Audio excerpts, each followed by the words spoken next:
A very good morning to all the participants and uh, to our resource person Good and morning.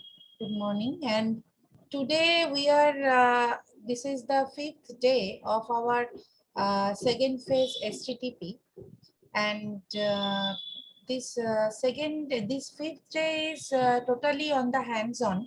In the first half, the hands-on training and the lecture will be delivered by our respected Professor Dr. Himadrinath Shaha.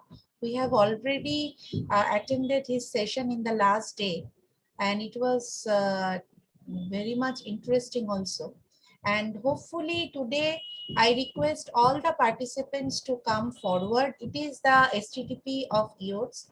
So you please come forward and you participate in the online training, in the hands-on training.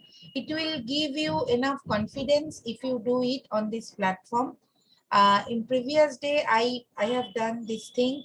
So it gives me a better confidence about it. I know that all the resources having with you, that is not, but it can be done by mobile phone also. So your participation is very much needed. You come forward today and you please do the hands-on with our resource person. Okay, so that will be basically actual successful. We will be actually success if you do it and if you come forward. So sir, good morning once again. I Uh, welcome you in this STTP phase 2. I made you co-host, so we have no much more time. You can start your session. okay, thank you very much, Sir, Babita, a right? little bit louder, sir. Okay, okay. So I think, hello. Hello. Uh, it is okay now? Now it is okay, sir. Uh, Okay. Uh, Shashwati uh, ma'am, please off the screen. okay. Okay, sir.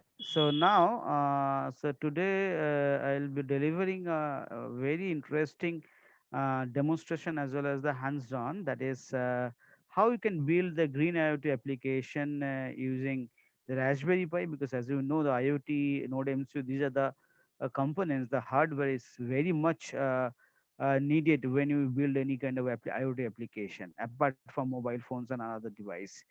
Okay, so today I'll be showing you that how you can build a green IoT application using Raspberry Pi and Cloud for API, and then after that I also show you the another one, that is by ThinkSpeak also.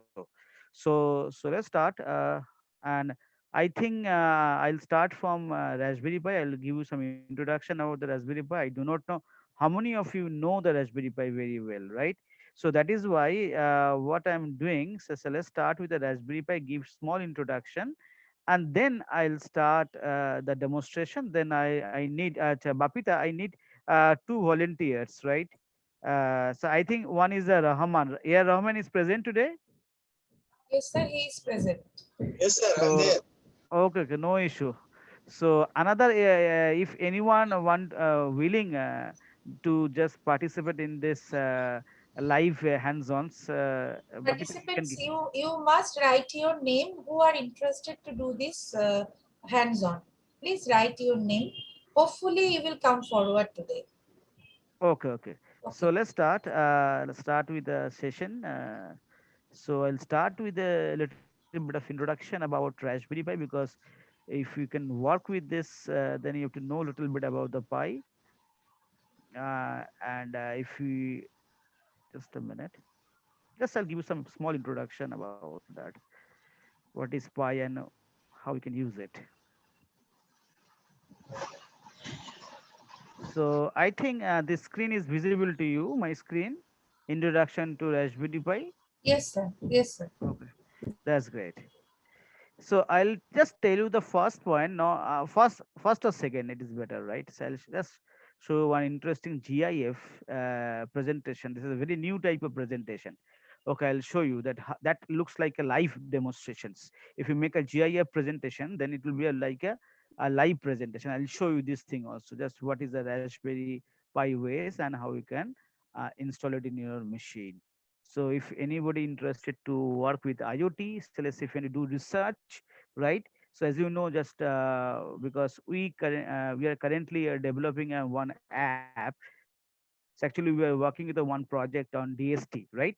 So what they are doing, actually the actually project states that suppose there is a huge the Indian context is a Moog. This is called the Moog plant. So and also another one is the rice paddy. So I did it the two DST project.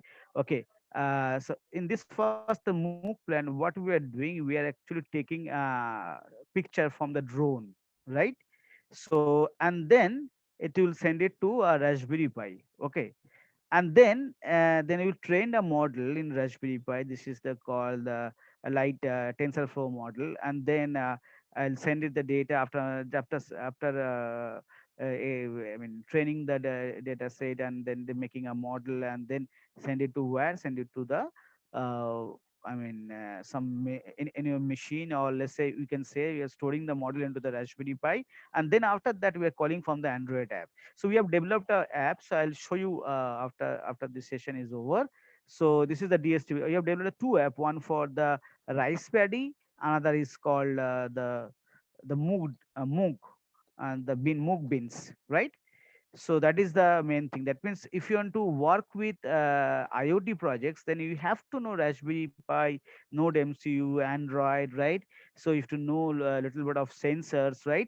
So otherwise, developing an IoT application or end-to-end application or a full stack development is not possible. So that's why please interact with me, and I think this particular demonstration help you to develop any research projects or whatever project is given by DST and then AICT, UGC and all these things. Okay, if you're interested to do like this. So let's start with the Raspberry Pi. So this is one foundations. Actually, Raspberry Pi actually developed from or invented from UK, United Kingdom, as you know, right? That. So, but there is a one charity foundation that is called the Raspberry Pi Foundation. Is basically the UK based. They are actually looking after this particular all the matters like all nitty-gritty things of the Raspberry Pi currently. Okay, so now uh, this is the Raspberry Pi. You can just Google it and you can get to know about the Raspberry Pi foundations. You can also contribute the money for that. They are doing many other things because Raspberry Pi is a great invention, because a near future computer is basically the Raspberry Pi. Okay, near future computer is basically the Raspberry Pi. So this is the guy, Evan Apton, right? He is actually from Cambridge University.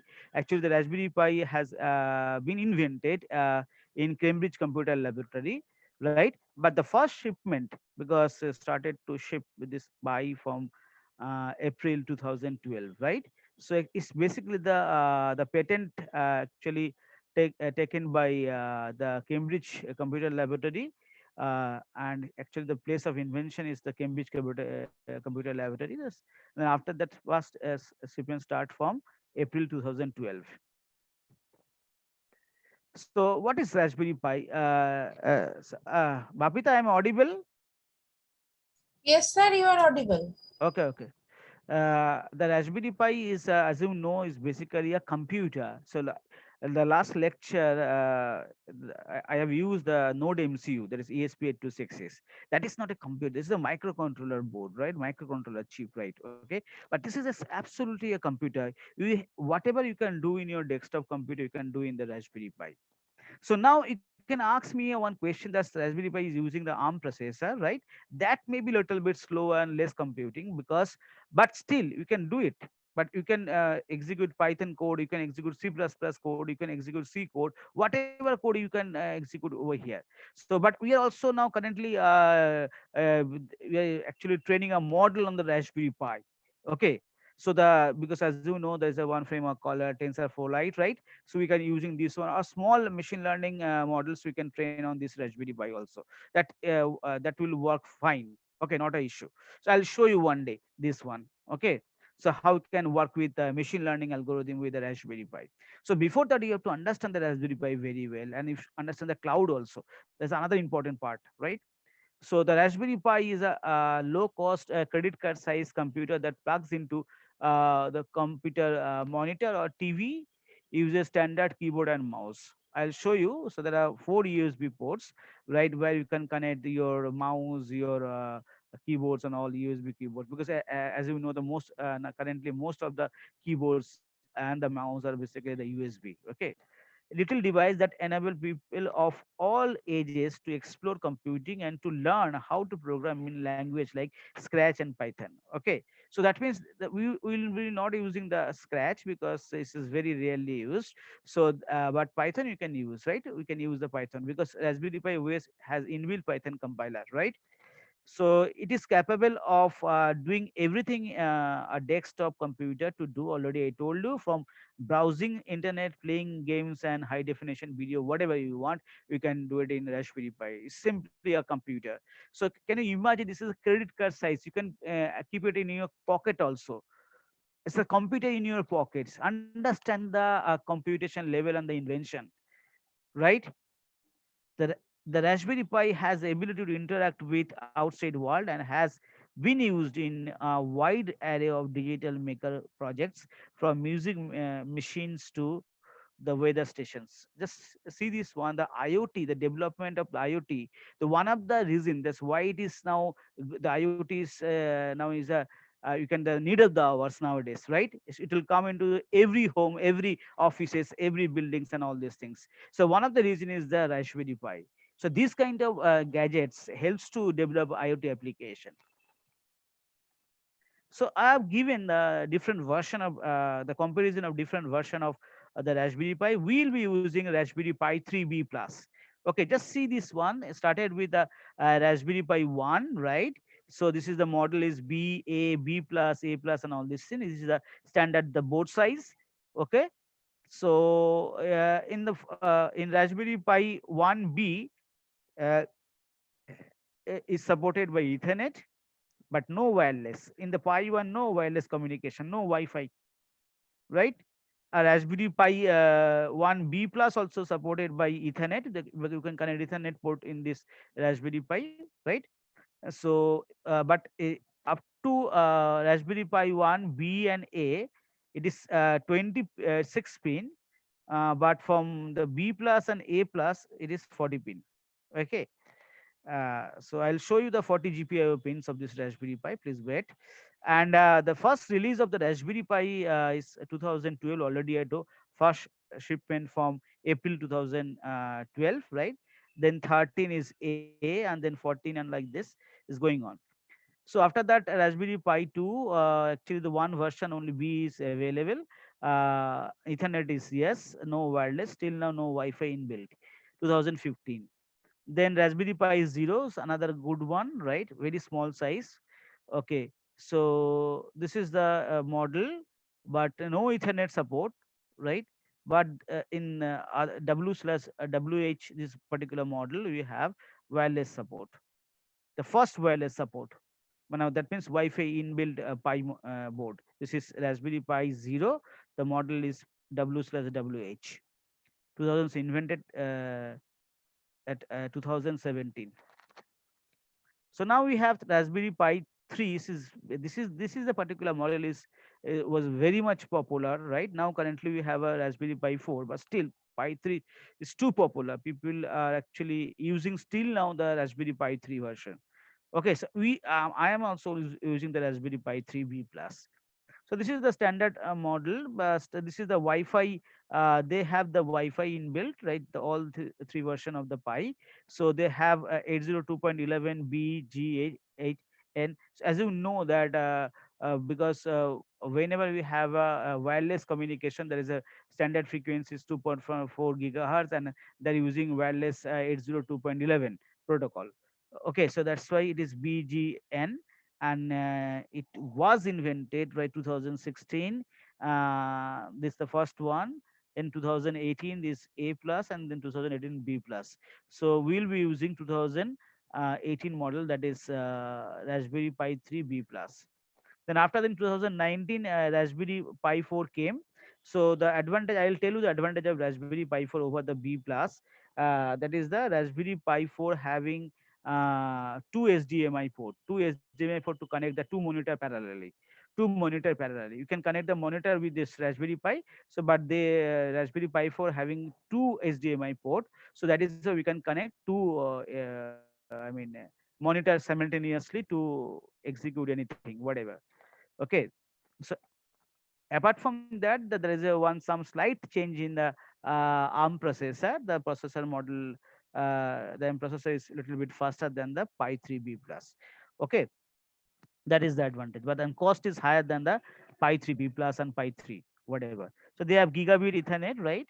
Pi 3 is gigabit Ethernet, right?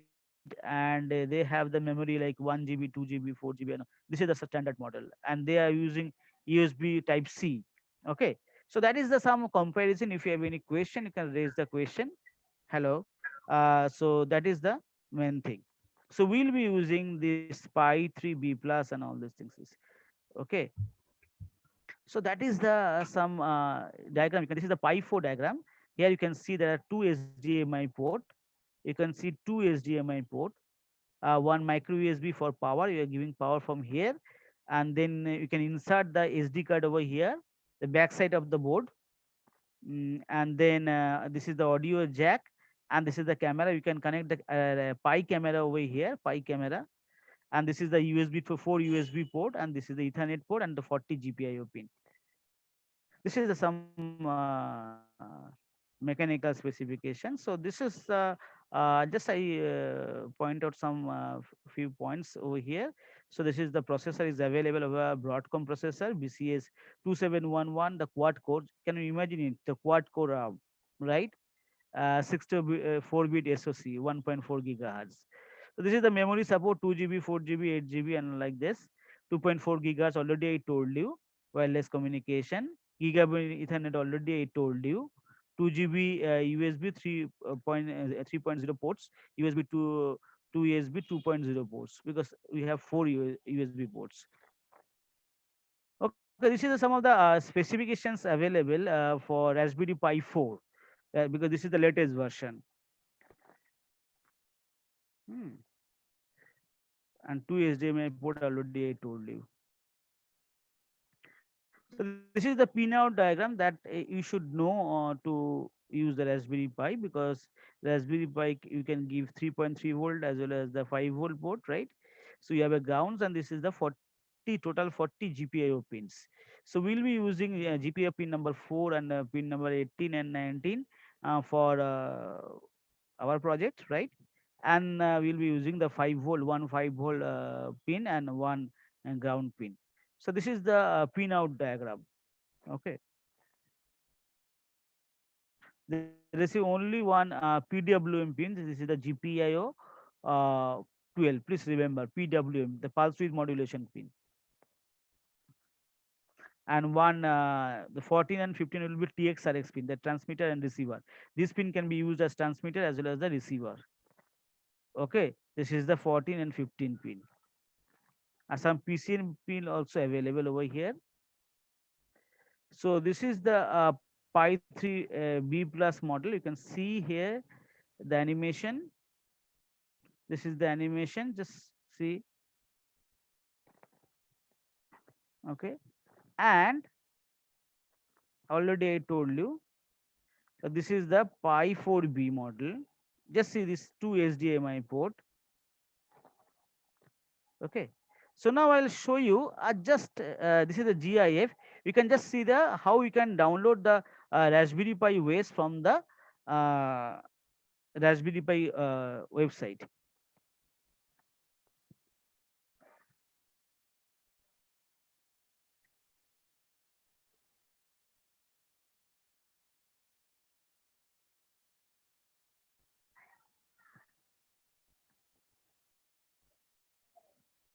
You can see this one. After that install,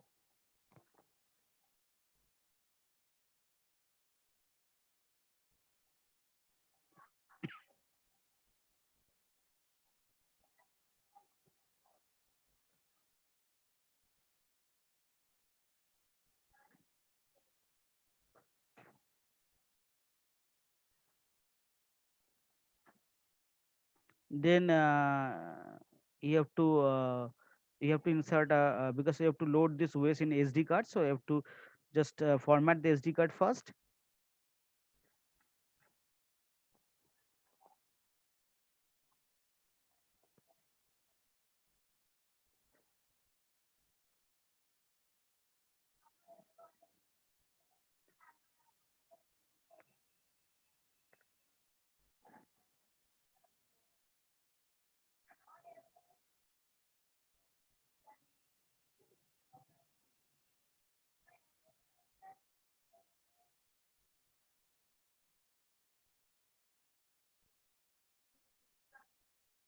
Okay, so this is thing. Now you choose the OS. This is the Raspberry Pi OS. Now latest version is the Raspberry Pi OS. Previously it was Raspbian. Choose the your where from you. Okay, then start writing over here.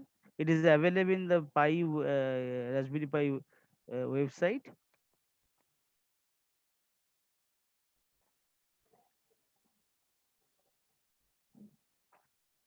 So now this is the thing. After just loading into this, because like in laptop you have the card reader where you insert this particular SD card. Then after that you write the ways into this particular SD card. Then after it's remove this one from here, the laptop, and just insert into the Raspberry Pi.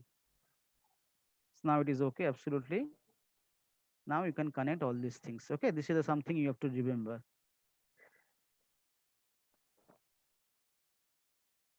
Okay, so now I'll stop presenting this one. So I'll go to the project. So that is the what I'll demonstrate today.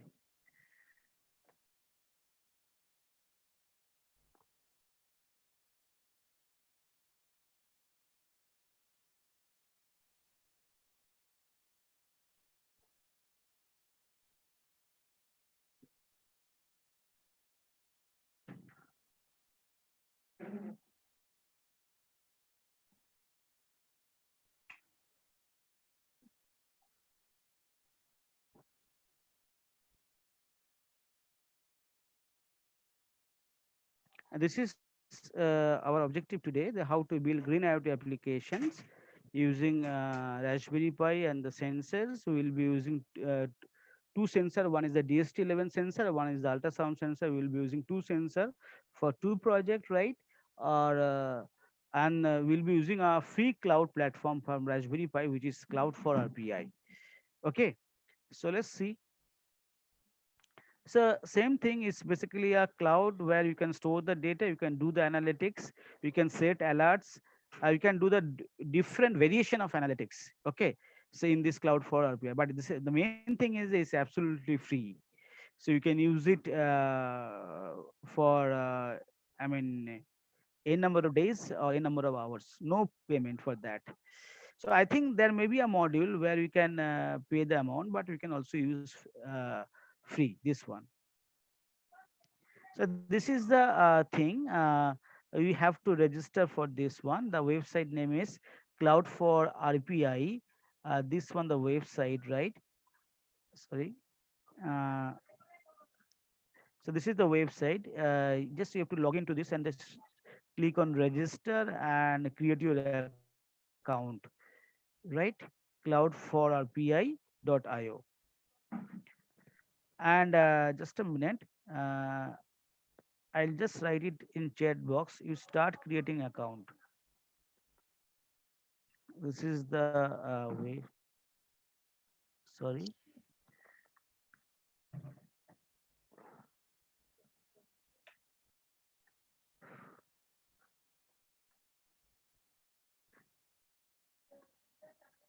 .io. This is the cloud for RPI.io. Please volunteer for creating this particular account. So who is available now? Hello. The Sir, participants. I'm registering now. Just please present, if it possible, you can present your screen, or you can do it by your own. Just go to the cloud for rpi.io, and now this screen is not, Yes, may sir. not be available, but in the right side you have a drop down. Just click on drop down and just click on register, and as soon as click on the register, you will get this screen. Yeah, I'm in the screen now. You are getting this screen now. Yes, yes, yes. I'm doing the registration.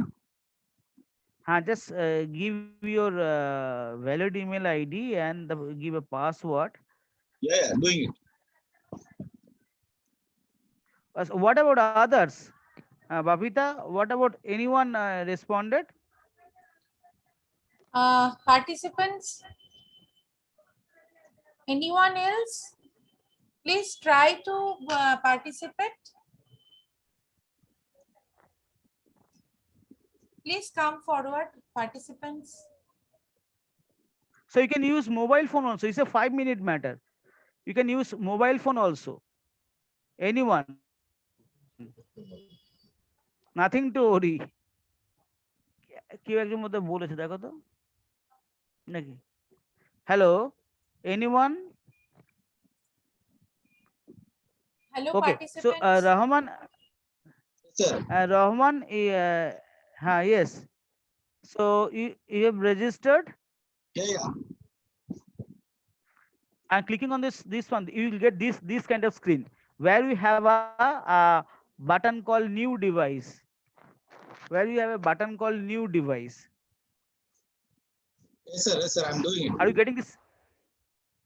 After clicking on new device, you will get this device token.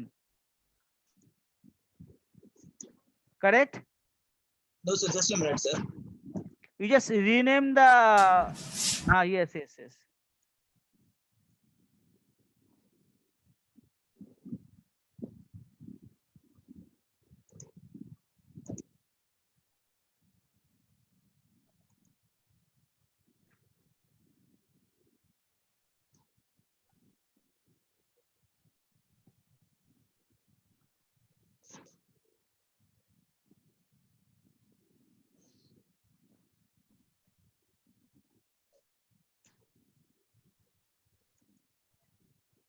Are you getting this one? Yeah. I click the new device. It is giving me device token, sir. The device token, and just rename the particular one. There is a new project or this something is written up. Just changes to DST11. Just edit this thing, rename your device. I have to edit the key, sir. Oh, not the rename the device. Okay. Okay, rename the device like DST11. Just do it the DST11. Okay, Yes, sir. just rename it, edit it. Yes. Done. Done. Okay. So now it is absolutely okay. So I'll be showing you just a minute. Okay. So this is the case. You have to first register into this particular cloud for RPI, and then you can connect to Raspberry Pi. Okay. So here you have some of the commands that has to be executed on Raspberry Pi to install cloud for RPI and all these Python versions and all. So this is the problem that the automatic air temperature optimizer using temperature sensor, right? Using Raspberry Pi. So this is the circuit diagram. We have this DS11 sensor. We have DS11 sensor where we can connect. The first pin is the first one is the uh, I mean the VCC, right? The second you can connect to the 3.3 volt as well as the 5 volt, whatever you want. So the middle pin is the data pin, which is connected to the GPIO4, and then another one is the ground pin. This is the GPIO4 pin. Okay, and another one is the ground pin, the third one here. 1, 2, 3, 4, 5, 6. Right. This is the circuit diagram for this particular project. So now you have to install some of the Adafruit library, because as you know that if you want to use DST11 sensor, you have to install the Adafruit library. Okay. So that's why this is some of the commands you have to execute on this one. So this is the code. Just I'll tell you this. You have to insert the device token to identify the channel as well as the device. We have to insert. So, and some standard codes are available, the intervals, then sending intervals, receiving intervals, and the updation interval. We have to do this one. And so this is the command through which you can take the data. Just see this one: humidity and temperature equal to Adafruit DST read underscore entry. That is the, and this is why it is written 4, because your GPIO pin is the data pin, the where from you are receiving data or sending data, right? So that is the pin number phone. That is why we have written the DST11, the sensor type, and this is the pin number where from we are getting the data. So this is the device token that you have to insert it. So because to identify the device as well as the channel, it is wrong. It is unable to connect the cloud. So this is the more or less standard code is available everywhere. So just you have to change this one, and as well as the you have to take the input correctly. You can also print it, no issue.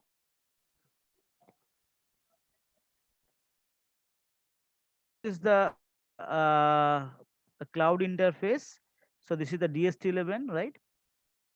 You have to add the control panel to display the all analytics or visualization. The series one I'll be doing by using widget. This is the different way we can display, visualize the your data and analysis the data. So you can use gauge, you can use chart, you can use number, text, whatever you want. But in this case, you have temperature, humidity, and CPU temperature. You want to display this one. This is the graph. Okay, so this is the all about the first project, that is the air temperature control. Please wait, I'll show you the demonstration. First, I'll connect the Raspberry Pi. First, I'll open the camera for a while.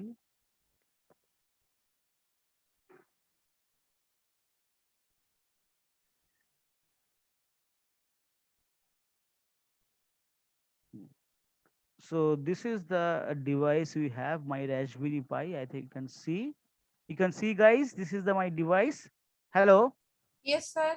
This is a, and I have connected two sensor. One sensor is the DST11 sensor. Already we have seen this one earlier. This is DST11, and another is the ultrasound sensor I have connected over here. Now I'll connect my Raspberry Pi with my laptop. I'll give the power to the Raspberry Pi.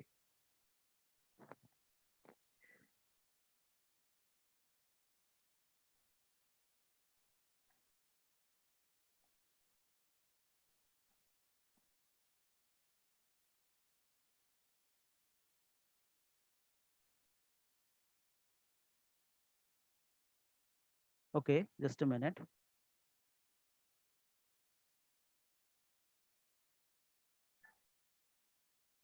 Okay, now I'll connect my device. I'll connect my device to uh, laptop. Okay. So now I'll search for the main thing is challenging thing is that, because it depends on your Wi-Fi speed and all, you have to find out the IP of this Raspberry Pi, because your router will assign a IP, your Wi-Fi router will assign a IP to Raspberry Pi. So that is why you have to select the Raspberry Pi IP by using a one standard software is called Advanced IP Scanner.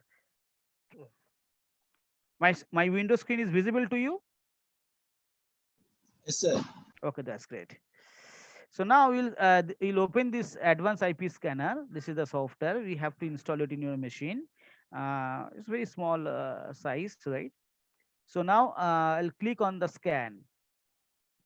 I'll click on the scan to just scan the Raspberry Pi IP.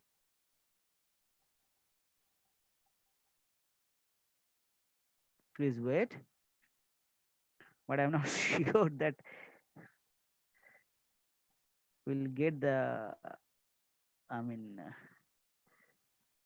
we got it. Yes, got it. Just see this one. This is the Raspberry Pi Foundation. So you have to take this IP, and this, the left side is the blue, sky blue, and the black. Black means dead, and the sky blue means active. Okay. So we'll check with that. That the Raspberry Pi is here is 11 and 192.168.11. This is the Raspberry Pi Foundation, and this is blue. So that is why it is the active IP.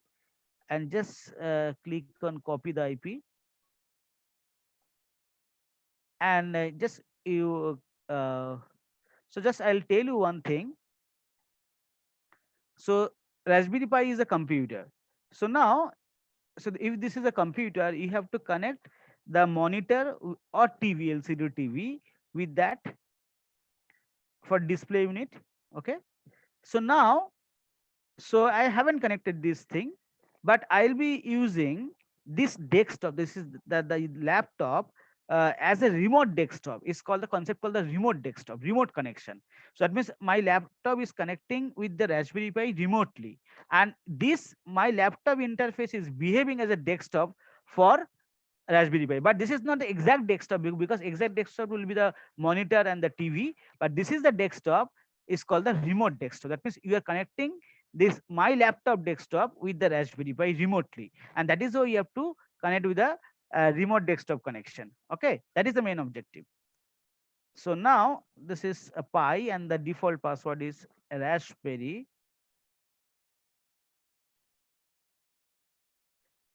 The Pi default username is Pi, and password is Raspberry. And you can change it also, no issue.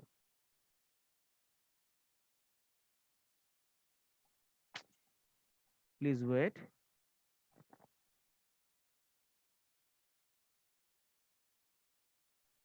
It's taking time, but I do not know why. Internet is okay. Just a minute.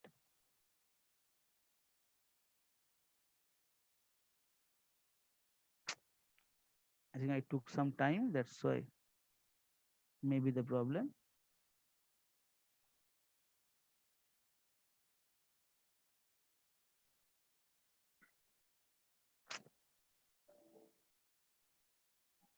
Okay, I'll reconnect it. No issue. Now it will work, I guess.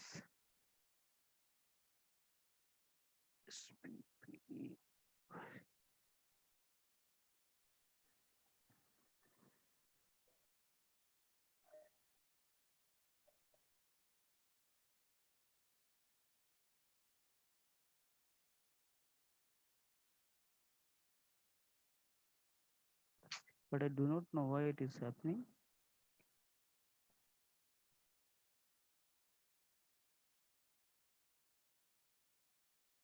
Maybe the internet speed.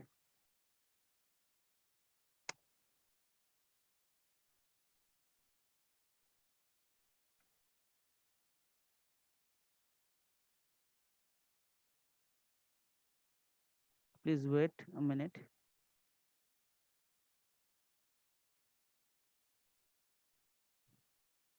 So I'll off my camera first of all.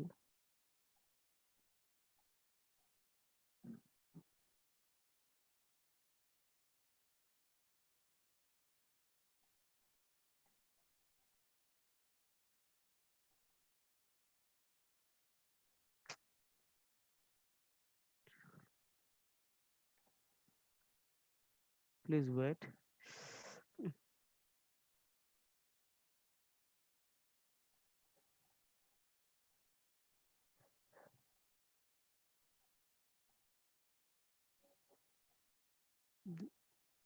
Okay, it's showing. It's there.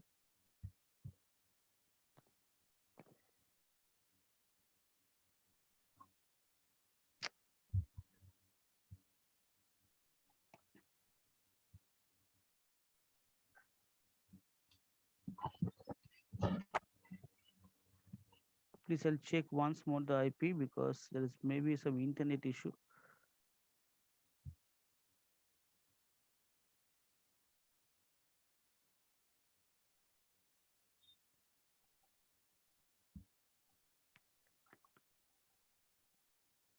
or restart. Just a minute, I'll restart the machine little bit.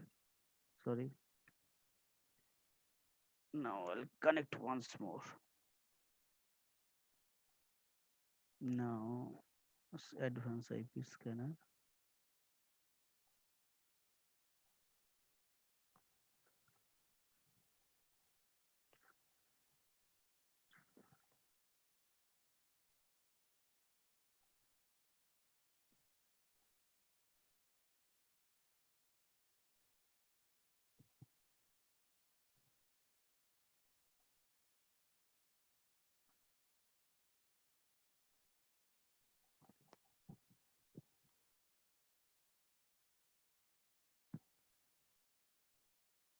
Please wait.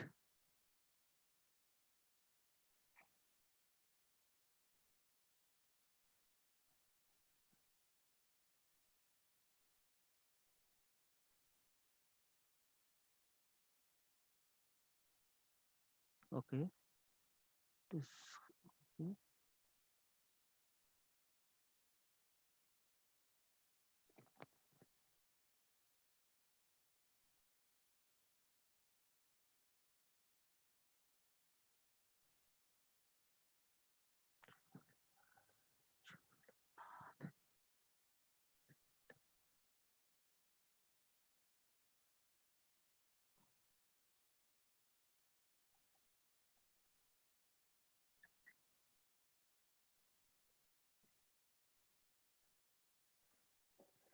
Now it is okay.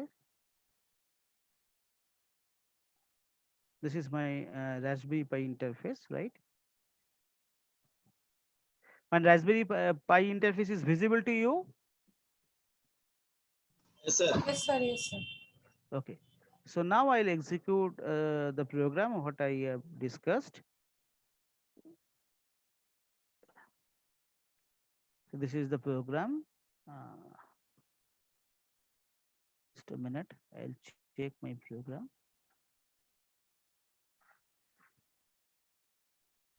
Okay. This is the program. Already I have explained this thing to you, guys. So now this is the editor, default editor. Now in the Raspberry Pi OS, we have the Throny editor. This is here is a Guinea default editor of Raspberry Pi. Okay, got it. So it's connected. So and data I think uploaded into this Raspberry Pi way. That means the cloud for API cloud. Let's check whether this data is uploaded into this cloud or not. In this particular Raspberry Pi interface, we have a one browser like Chrome. This is called Chromium browser. This is called the web browser. It's called the Chromium browser. Chromium. Okay. So here you can just open the cloud for API cloud and check whether this data is uploaded or not.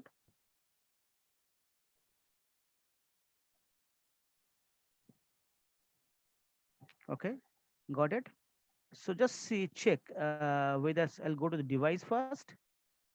So just see this one. This is green. That means connected. Temperature, humidity is connected. So click on this. Connected. Just see this one. The temperature is showing 31, and the humidity is showing 95, and the CPU temperature is 50.50. And this is my device token. This is my device token. Okay, please wait.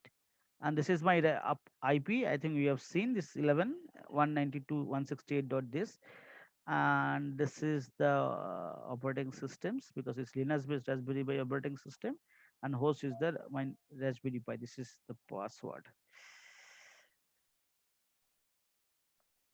Okay, so now I'll go to the control panel through which you can I'll show you the different analytics. Just see this one here. This is the gauge. I have selected already.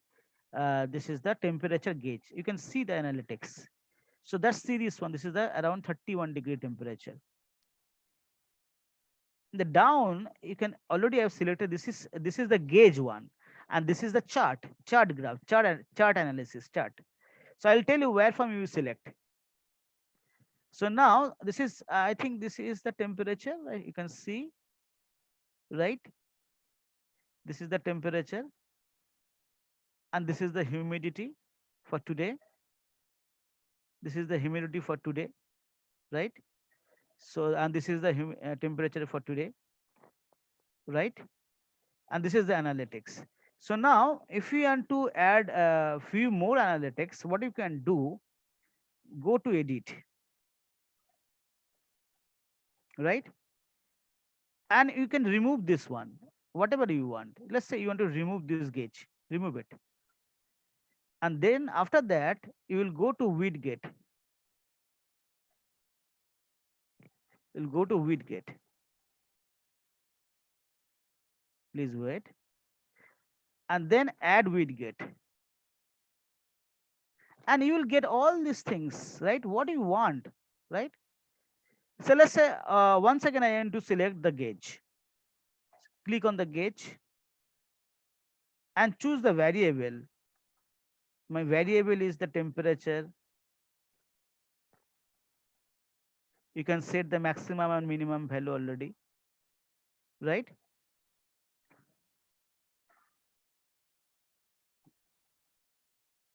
Right. So I think you can see now, go back. So I think, sorry, I'll go to add widget, go to gauge and select this one and choose the variable.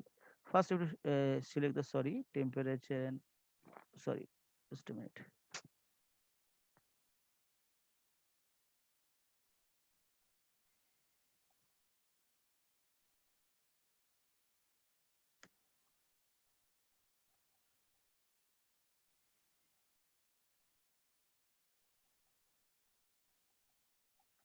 So go back once again, you go to control panel and then temperature, humidity.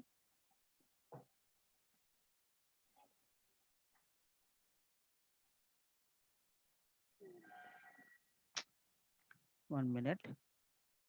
In some way, I think it is not connecting.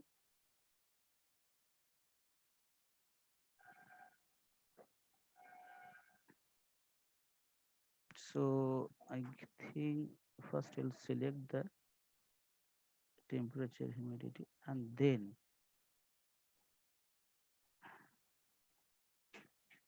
gauge. And so I think I'll get this. I'll go to control panel then, and then temperature, humidity. I'll check this one whether it's, but I'm not sure why it is not being connected. Please wait.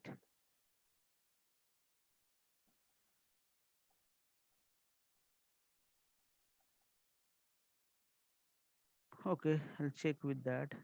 So, but this is the analytics you have for this one. Just from here,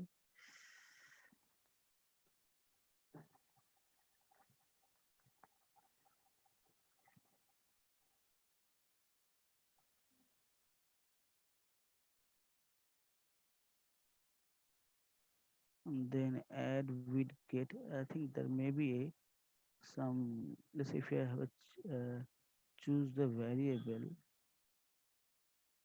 add variables.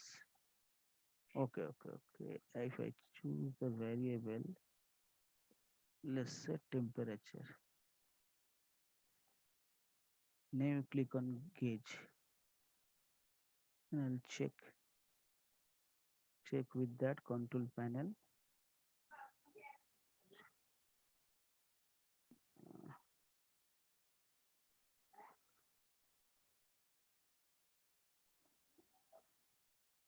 But I'm not sure why it is not adding.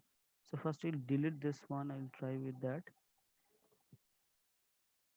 But quickly, Rahman, I'll just come to this part. Rahman, are you here? Yes, sir, I'm here. Okay. So just I'm checking why it is not being added, but it should add it. So you can you just send me the uh, your device token. You please send me the device token. I've sent it, sir. This is the device token, right? Yeah. And check whether it is working or not. Uh, please.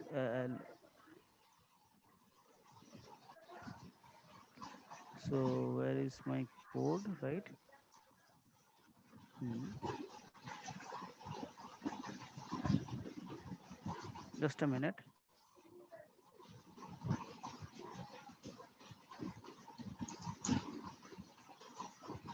I'll change my device token now.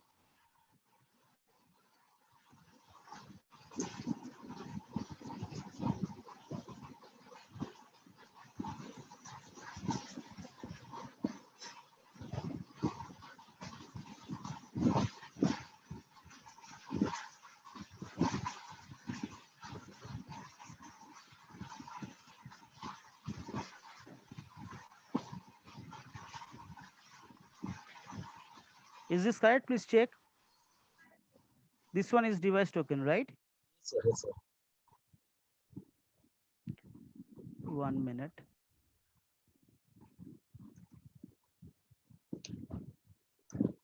Okay. Just I'm running this code.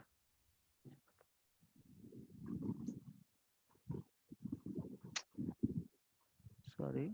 Okay. It's running. Please wait.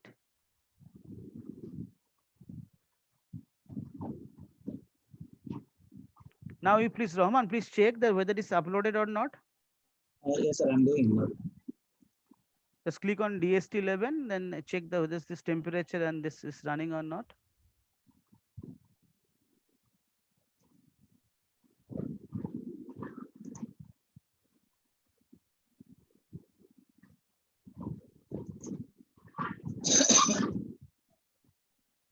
It's working. It's saying it is connected, sir. It is showing my house connected. Huh. So now just we go to display. Just first go to the device. There's a two column, With uh, devices. It then is, click on connected. Device is connected. Is what yes, is yes, showing. So then connected. click on that. Click on that connected. Yes, I clicked already. So you are getting some value. Yeah, temperature, humidity variables are showing. What's the value is showing? Yeah, I have CPU temperature 49.5. Huh? IP address is there. And It is temperature? temperature is not showing, sir. Temperature is not showing. Yes, sir. Shall I share the screen? Yes, yes. Share the screen.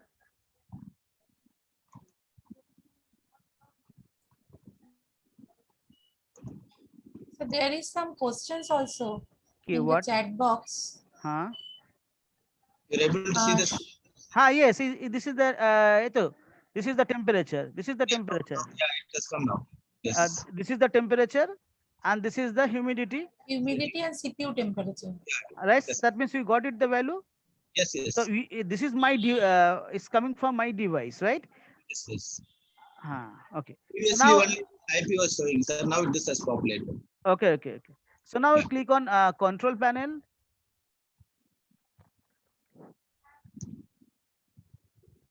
right? Yes, sir. Okay. So now click on my house. Just click on my house. Yes. Okay. Okay. So now, just a minute. Just go up, go up. Yeah, Uh, I'm up. go once again. Click on control panel. So now a new control panel. So here you can name the all these things. Here you can give a name, that is temperature and humidity. Let's say sensing.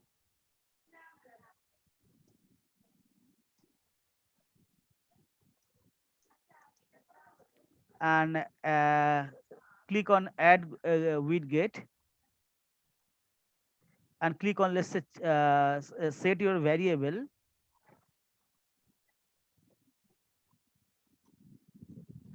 Yes, and click on chart, click on chart, double click on chart, right? And then go back to control panel once more. So just a minute. No data, sir. Okay, just a minute. I cannot see this one. Admit. Okay.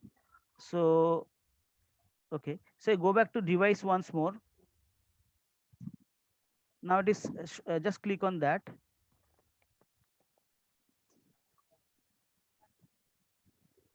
So just go down little bit.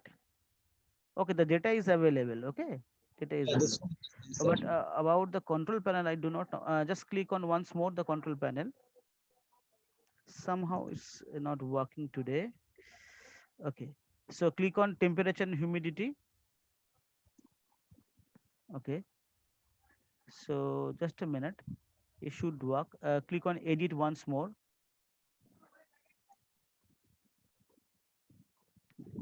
Please go down a little bit. Okay. So click on plus, right? Yes, sir. Just a minute. Go down, go down. So it here the go down, you add, just you click on this one. The down, add widget. Just down, Here, down, down. No, go down. come down, sir. Here. Yes. So now after clicking chart once more, you just click add variable, and if you choose a variable once more, right, and then click on chart,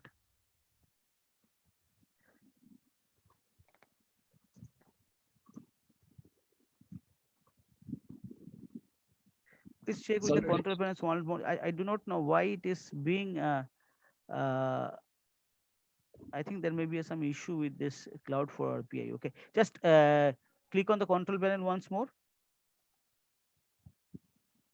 Oh my God. Okay, so I'll just wait for a minute. I have to show a few more things. Ha, Babita, what's your question? Sir, it is not from my side. Participants basically put a question in the chat box. On the what they're telling? Shantanu Chakraborty, that is, sir, could you show the installation of Raspberry Pi? Ha, Uh, already I've shown you. Actually, I think he has missed. Sir, can you brief once more for him? Yes, why not? Why not? Please wait. Just minimize. Please edit this one. Just minimize. Just stop presentations, Rahman. Yes, sir. Done. Okay.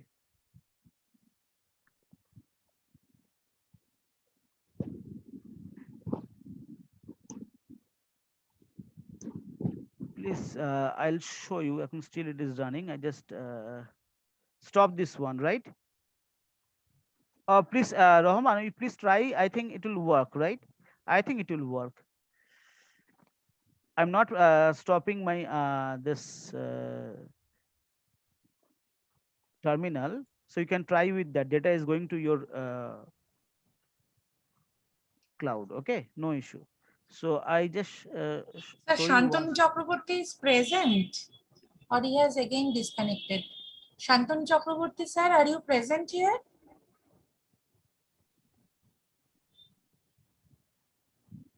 I think he is again disconnected. So, So what to do? sir, let him join again. Okay. Okay. So please, okay.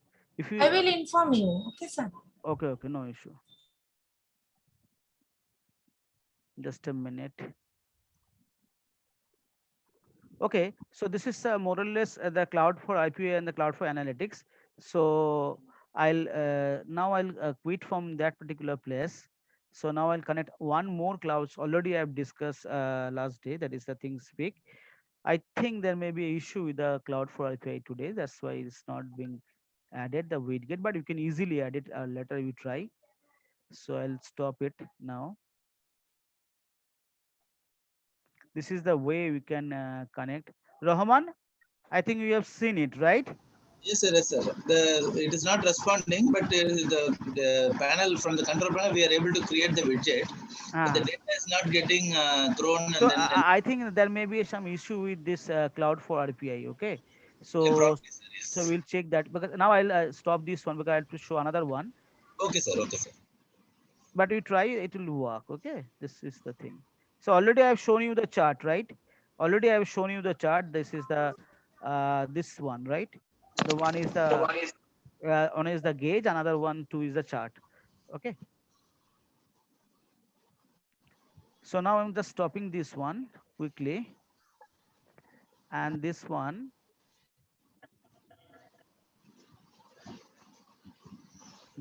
also, this one also, this one also. Okay. So now I just come to the another cloud, that is ThinkSpeak. I have explained this thing, but now I give the demonstration of that, that how we can develop.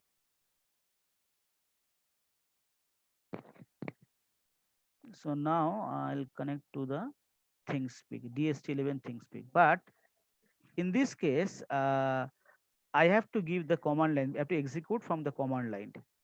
So I'll show you this one.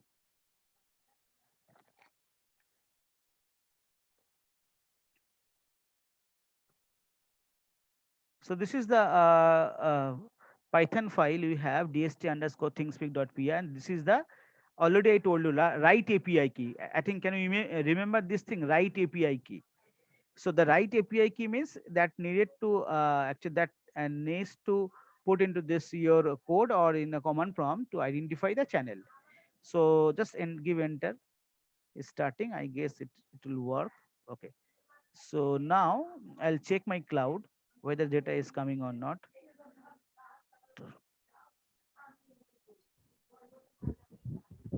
Just see this one, it is working. Now I'll go to the cloud. So I think it will be better not to use Chrome. I'll minimize this thing.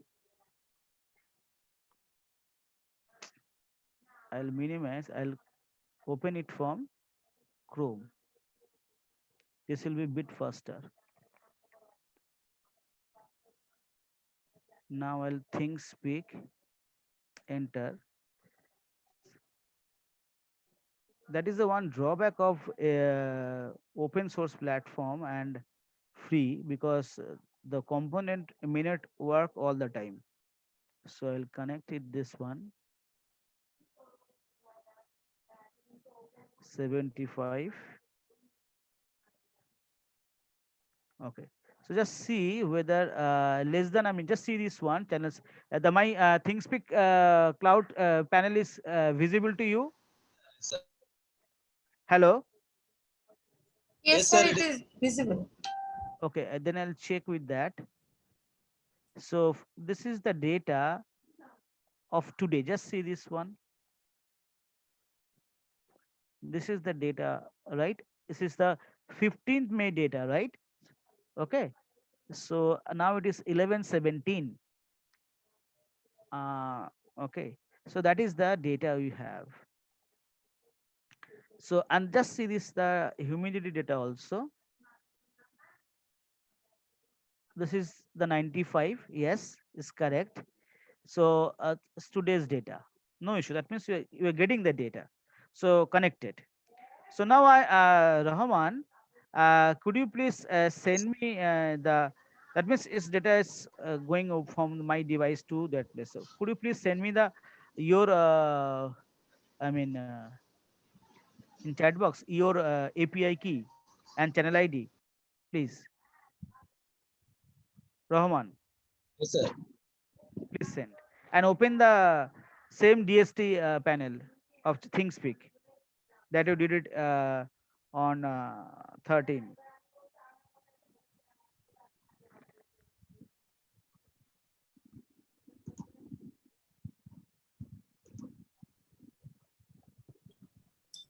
Sir, he Please say, has shared the channel ID. Okay, so then I'll check.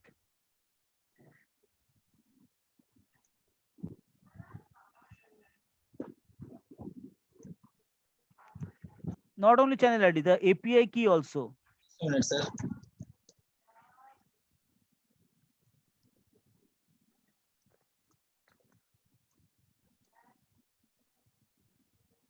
Mhm. Okay, okay, got it. We need login again. So I'll be doing just a minute. The right API key, right? Right, API. I just close my.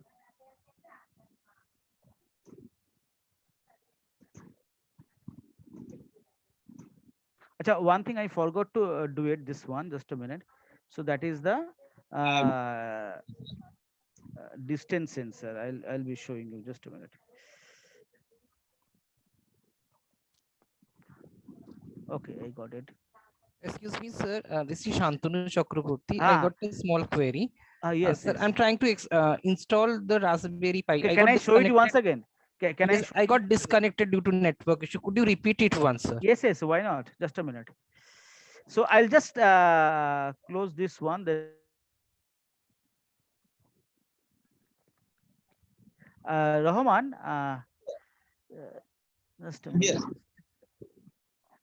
I have shared the key also, sir. Okay, okay, no issue.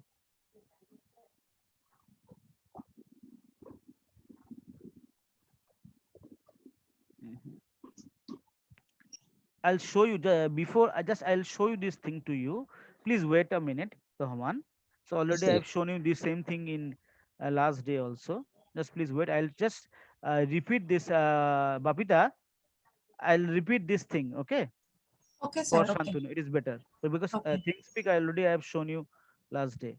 Okay, sir. Just a minute. Okay. Okay.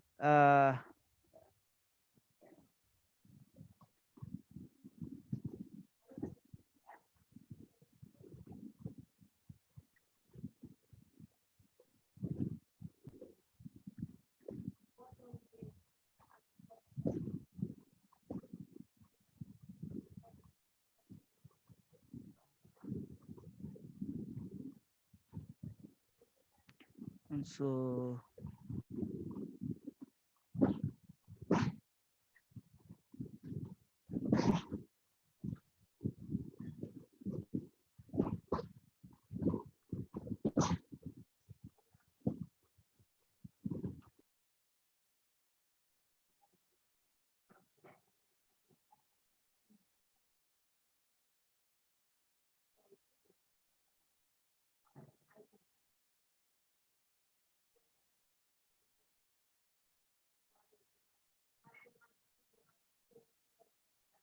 okay, just see this one. Shantanu, are you here? Shantanu. Shantanu, are you here?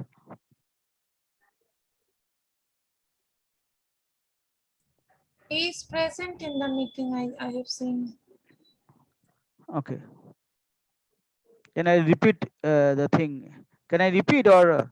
Shantanu Chakraborty, sir, are you present here?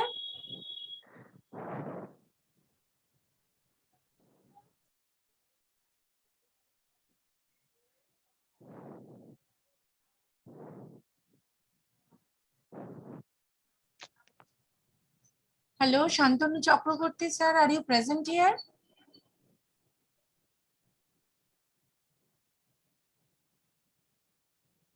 What to do? Sir, he is So many present, things I but have to discuss, right? I okay, don't have any sir. time. He is not responding. So, Shantanu Chakraborty, sir, are you present here? Are you listening to me? Oh my God. He told me to just repeat this thing. So, Yes. do you have a number? Just immediately, he's eager to Uh, learn this thing, right? wait, That's why. wait, sir. Uh,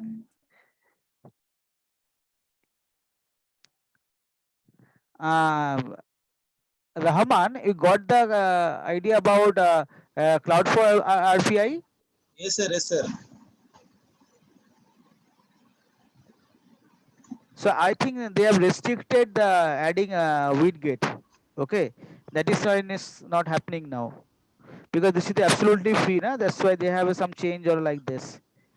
Oh, okay. But they are supporting some standard widgets, sir, as a default offering. Yes. So those things will be able to configure and use it, right? Yes, yes, because that may be some component which is not free, right? So Yeah, I yeah. think that's why there may be some issues with this. So I did it. I'll try once more, right? I Okay, sir. think this will work. I will wait, sir. No problem, sir. Please go ahead, sir. Okay. Just a minute. I'll just repeat this installation once more for Shantanu, and then I'll come back to once more into the Cloud for RPA.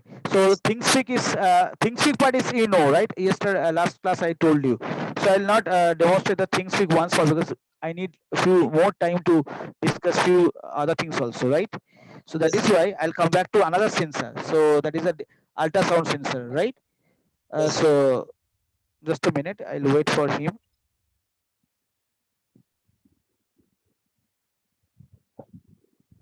How this is how is the session, Yeah, this it's kind of demonstration? pretty good, sir. It's going good.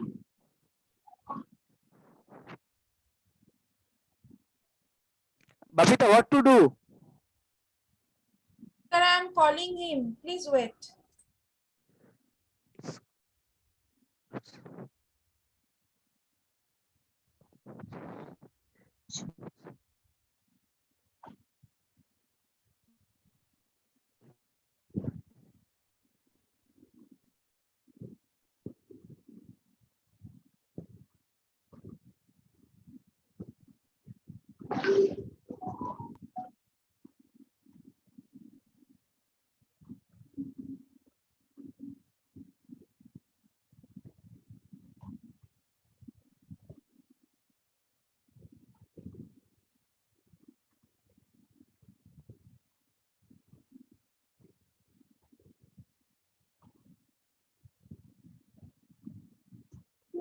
Sir, he is here, sir.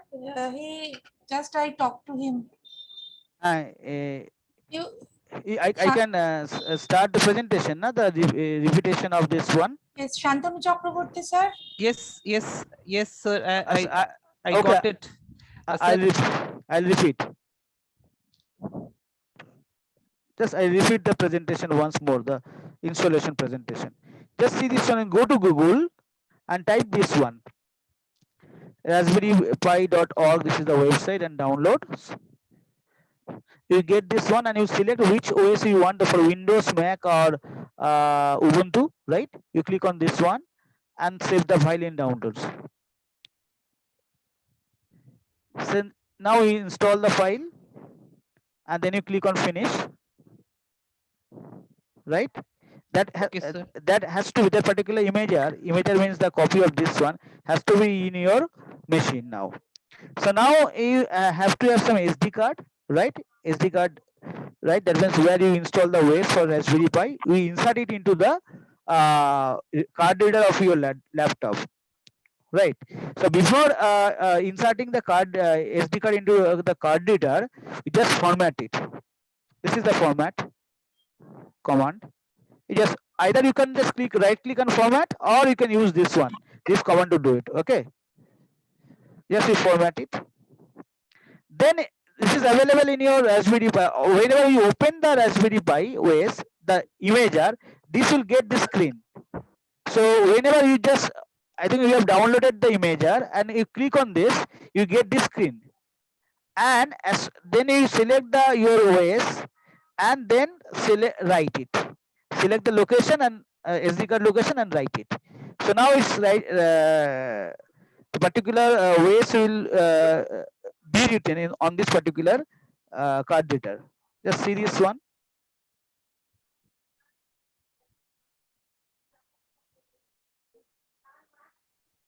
Choose SD card and write.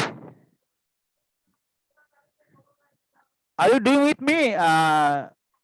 Sir, I was trying to do the same thing. I got a error from my OS. I got an error while installing the Raspberry Pi. So So what that, error? so it is showing some DLL conflicting error from my operating system. So that may be the what operating system you have. I had, sir, Windows 10. So I think there will be no conflict. It's very 2-3 minutes matter, right? Okay, sir. So we'll try it later. Okay. So just check this one, and after that, after writing is over, just insert the open this particular, remove this particular SD card from the card reader and just insert into the Raspberry Pi. That's it. After that, we have a lot of things to do. That you have to have that means you have to go to configuration like this. You have to set this your state and all these things. Then you have to go to configuration and select all these things and make it all enable, and you have to install XRDB for remote desktop. That's it. So that is the main idea about this one. So what error is coming? I think you can try it once more. The is a DLL error. Hello, hello. Sir, do we have to format the boot sector or of Yes, the yes, SD card? yes. You have to. We have to. If you're not formatting, again the error will pop up while Yes, installing the yes, Raspberry. yes. You have to follow because previously there may be a different file format like that. So that has to be changed. Thank you, sir. Thank you. Okay. So I told you this thing. So this is more or less is over. I'll go to once more the Raspberry Pi. Please wait. So few things are there.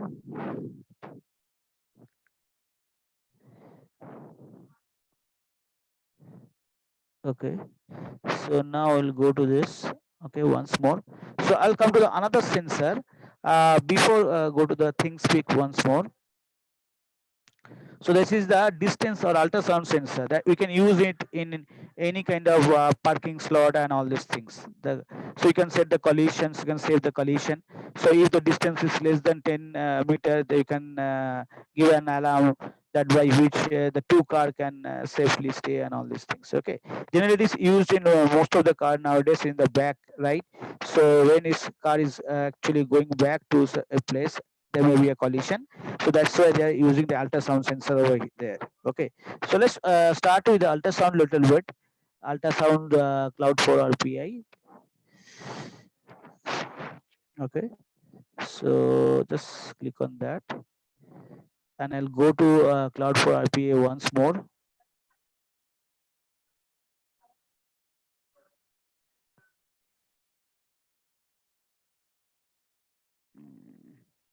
Please wait.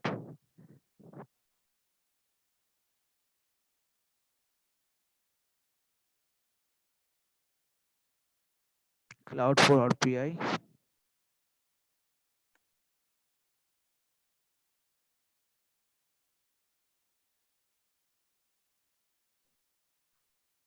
Okay, just see this one here, the distance measurement, that is this Yes, one sir. is active. Just see this one, this is the distance we have. Now if I close, this is the distance we are getting, and this is the IP address and all these things, CPU temperatures and all these things. Okay, and I'll also tell you the how we can set the alert. Just a minute, I forgot to say. So let's go to control panel, and then you can get the distance graph. Just see this one, distance graph. That is the series one. This is the analytics. This is the analytics. I think they have restricted now, I guess, because they maybe it's charged for adding components. Okay, so this is the graph, the analytics we have. You can see, right? This is the graph. I think this is the value we're getting, right? In this, just check 25041 something. Yes, 16, the same value. Okay. So this is the analytics you have. So now I'll tell you that how we can set the alert. So you go to alert, this will automatically send you alert. Let's say if I set the choose, let's say it is the distance, the maximum, let's say 100, they'll send you the alert. So alert may be a high distance, or let's say long distance is better,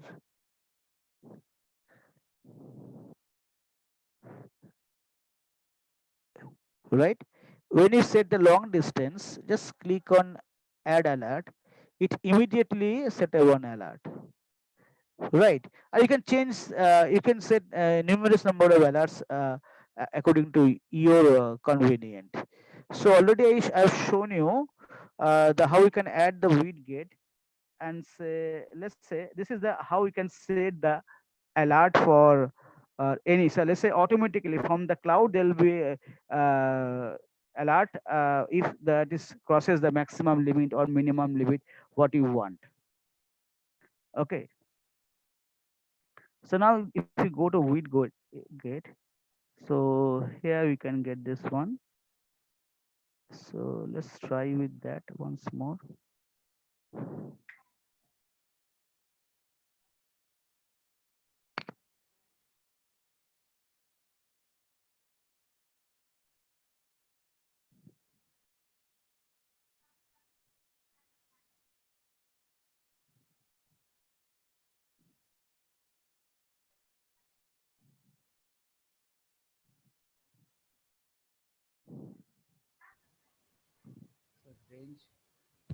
Range select to have Okay, I think now I can, this is the, just see this one. I've added a widget gate.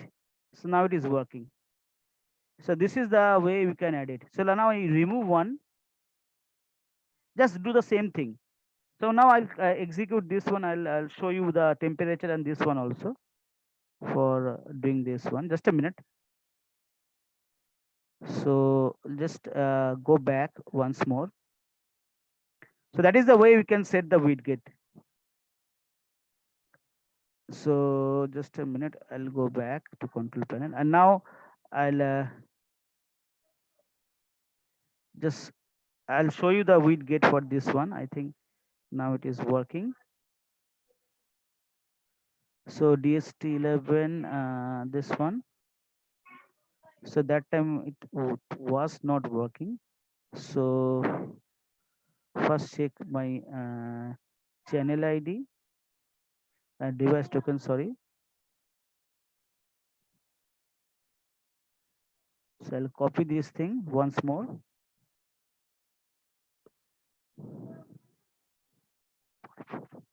Copy and just check. I'll just replace this thing. I'll show you the how you can add this one. Control V.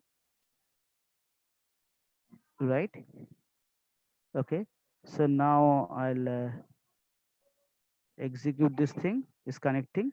Now I'll show you. I'll go to this cloud. We're getting the value. Control panel. It is connected. Sorry, not yet connected. Showing.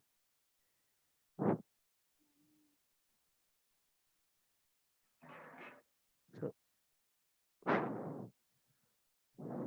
I think it is stop, I guess.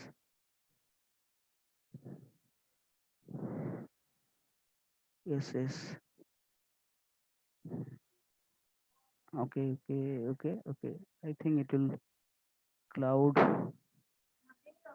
Okay. I'll open this one once more. Cloud for RPI.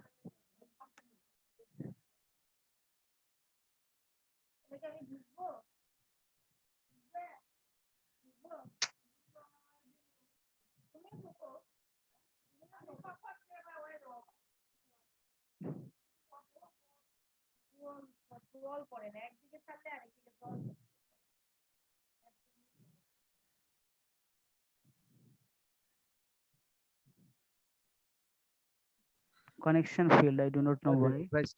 device token may be wrong. Okay, just check this one. Okay, okay. Device token may be wrong, I guess. Okay, okay, yes, yes. Device token may be wrong. Extra 2 is present here. Okay, okay. Hmm.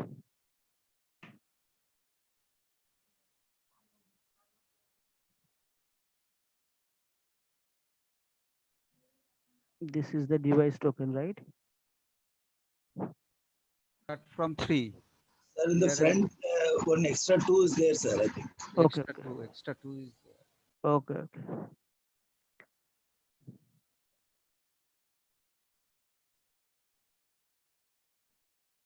So this is the problem. Extra 2 is there, and that is why it's not connecting.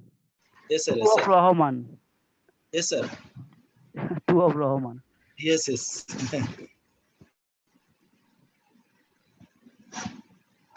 Control V. Now it will work, I guess. Let's check. Mm. Okay, now it is fine. Go to the cloud once more.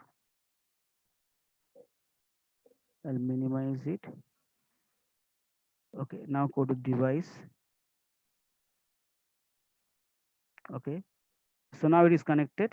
Just Now it's see. connected, sir. Yes. Go to control panel. You will get this one, right? Temperature and humidity. Okay, so now go to edit. First I'll remove this thing. Already I've removed. Okay, go to edit, go to widget, add widget, click on chart. Sorry, not chart, gauge. Sorry, gauge, and choose the temperature and go down, add widget. So now it is okay. See this one is getting this one. Similarly, for if you want to do for humidity, if you go for a humidity, add widget, gauge, and then humidity, then add widget. So now we'll get different types of gauges, charts, and you can do the all types of analytics, right? So now, Rahman, Yes, sir. could you? I think you have this one. Just a minute, I'll check your device token. This is the device token. Yes, sir. Where is your? This is the your device token, right? So Yes, sir. I'll just add it and execute the code. You just add one widget, right? Okay, sir.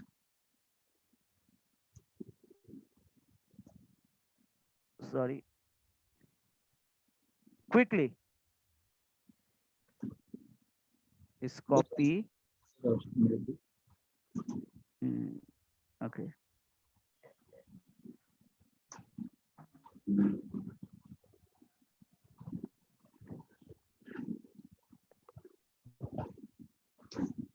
Please check the whether I'm typing correctly or not.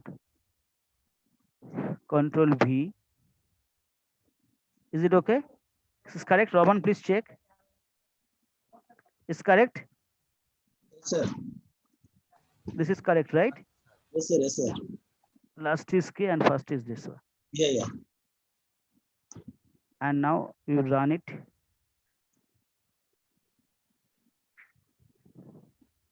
So now you check whether you have we're getting value or not. Please check in Yeah, I'm DST getting, level. I'm You're getting, getting yeah, value, right? Okay. So now go to control panel and add widget. So please, can you just I'll stop presenting. Can you share your yes, sir. screen? I'm sharing my screen now.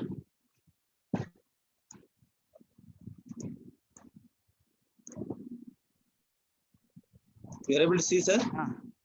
Yes, yes. Go to control panel. You're getting, na? See this Yes, one yes.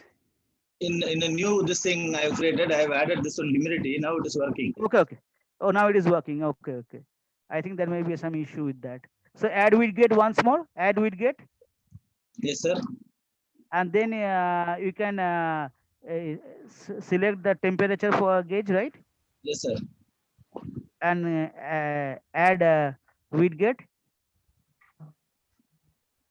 Okay, it's Yes. working. And you can add chart, whatever you want. Yeah, I'm doing one by one, sir.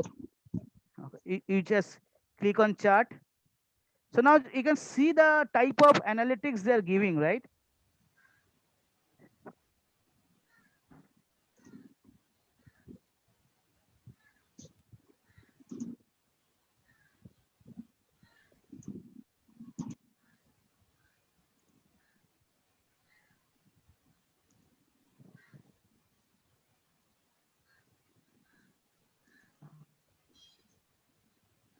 Right? Okay, done. So you leave it now. You got it this one now?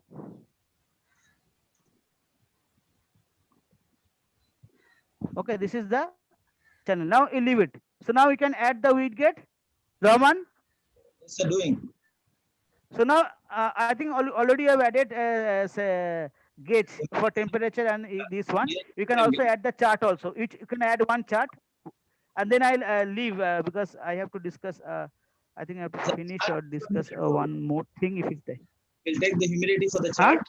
So chart for temperature. Let's say chart for temperature or humidity temperature. So Okay, now add temperature. widget. Add variable. Add with Yes, gate. yes. Add widget. Remove. Right side. Remove. Oh my God. Add. Choose. Choose. Remove. Then start from beginning. Oh, this is the add widget is the no add variable. Remove. Choose. It's not removing this, sir. Okay, next click on chart. Chart. Then choose. Select the variable.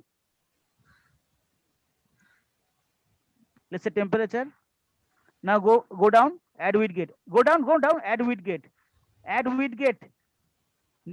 Downward. Yes, sir. It's not showing because it's Yes. closing. Yeah. So, go down. Yeah, Go it down. has come. Yes, it's showing. So temperature will come. Just see this on the right side. Yeah, here. Yes. I can Just see here. I'm yes. pointing the Temperature. mouse. Yeah. This will come. Yes, it has come, sir. Okay. Got it now? Yeah, got it, sir. Okay. Thank you, sir. So this is all about today's session. I think I'm over now, but I can show you a little bit more. But time I do not have any time to discuss. Whatever, Babita. Sorry. Sir, okay, sir. You can take 10 minutes more. 10 minutes. Okay. So then I'll Stop sharing, sir. yes, stop share. So you got it now? How to add a widget? How to Yeah, connect? Yes, Rahman. yes, sir. Yes, sir. I got it. Thank you. Thank you very much, sir. So now I'll show you a little bit of things speak.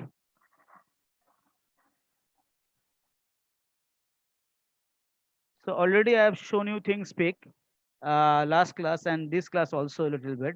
So now I'll show you the things speak part which is in ultrasound, right? Just a minute.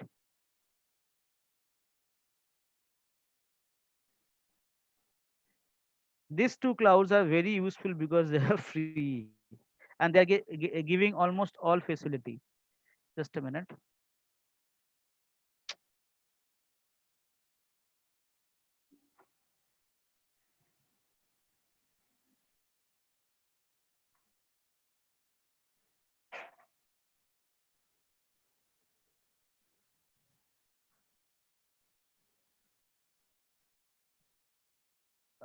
Control C, right? Then cell.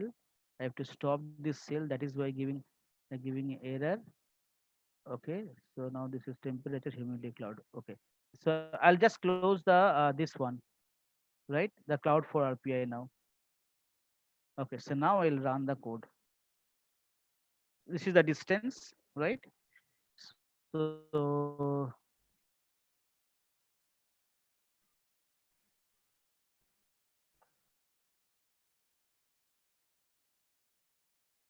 Okay. Minimize.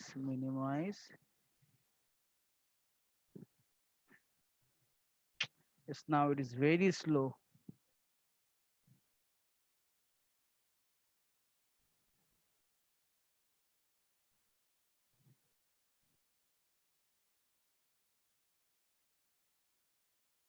It's very, very slow.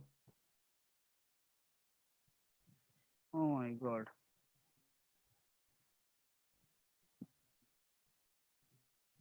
Okay. Now I'll minimize it and open it from here. Things speak. Okay. I'll go to my channel, but I do not know whether data already uploaded or not. Go to private view. 2 minutes ago. Okay. Data came. 15 May 2021. Just see this one. Now it is 150. So that is already I have shown you the Cloud for RPI for ultrasound as well as the DST11. And now I am showing, already I have shown you the temperature and DST11, and now I am showing for ThinkSpeak this cloud. Okay. So I think I am over now. So if you have any question. Participants, if you have any question, you can unmute yourself and you can ask to the resource person. Sir, please do share these resources for us to do it on our own, sir. Okay. Already I have shared, right? Yes, sir. I have already shared in the Google Classroom today. Oh, thank you, sir. Thank you very much. Thank you, madam. Okay.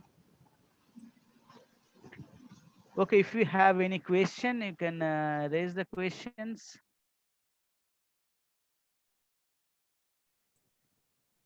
Participants, if I you have got a any very question. small question with regard to the last one that you have shown. So the temperature one, that particular which we are getting from the Raspberry Pi application, Yes. the last screen with where we are getting the temperature and other thing. Could you repeat it once more, sir? So for Cloud for RPI or ThinkSpeak? Yes, sir. For Cloud. Cloud for RPI. Yes, sir. Hello. Okay. Yes, sir. For Cloud for RPI, I'll just repeat this one. Okay, no Sir, issue. one small question, sir. Yes. Sir, without any hardware, basically the Raspberry Pi or DST11, Okay. any kind of platform are present. This type of experiment are done for the students. Yes. So if you're working with Arduino, right? Hardware, there is a simulator is available that is called. I'll just show you. Just a minute. For if it is No, this is IoT based problem, not Arduino based problem. I know this platform, but IoT based. No. This is my question. IoT based is Nah, there possible is or not? no as such because there is a lot of integrations are available. Now the cloud, you need Pi, you need sensors, right? So, but thing is that there is no as such IoT based platform where we can experiment all these things. No, that is not possible. So I already told you a little bit of Blink last class. So that is a kind of a simulator where you can develop your own app. Okay. So, but otherwise, all these things is no. But when you use the here also they require the hardware, na sir? Where? Hardware is required, but But I think Blink. like a simulator. I think like a simulator here we write down our program and here No. just I'm like talking about no. I'm talking about you can show the Blink as not with connecting with the hardware. That's how to develop this one. That's we have a because without hardware we can develop the app now because you can connect gauge, you can connect button on all these things. That can you can show to. okay. Okay. That is the app That's development part is present is billing cap. okay. This is okay. Okay, but you are telling about the like NS2, JNS, NS2, and where we can develop. Like Yes. Tinkercad, And the Tinkercad is for Arduino. That's what I'm talking about. Yes. So, 3D design. So, but here I guess there is no. Sir, But any I do not know. Raspberry Pi simulator is available, sir. No, Raspberry no, Pi no, simulator. no. Because I have seen one simulator, but because Only Raspberry Pi, not IoT. yes, yes, only Raspberry. Because the problem is that in IoT, there's a you need a Raspberry Pi Wi-Fi connection. That is another drawback. So that is why it is very difficult to write a simulator. Okay, but I have Okay. seen one simulator developed by some other some university in US. So in that case, it's not performing well. Sometimes it's working, sometimes it's not working. Okay, Okay. Okay. so that's why I not recommend anything. But still now people are working with Raspberry Pi with in research work Raspberry for type simulator. Huh. yes, yes. Sir, I have downloaded the Raspberry Pi and I have configured and I have installed it finally successfully Oh, thank you very much. Congratulations. after a lot of effort. Okay, okay. But so you have to format this one. That's the error is coming. That is why it is coming. Because whenever you are installing this one, and the previous file format are present, and that is why the error is coming. Okay. Yes, You sir. have to format it, and then you have to create the Raspbian or Raspberry Pi OS file format. That's the more important thing. Okay. Okay, Uh, sir. so that's why I'll just signing out. I'll repeat this one for you. Just a minute. Yes, sir.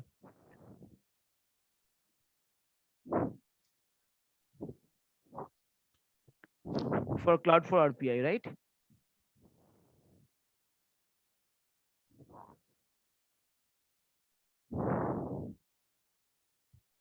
Now I'll go to Cloud for RPI.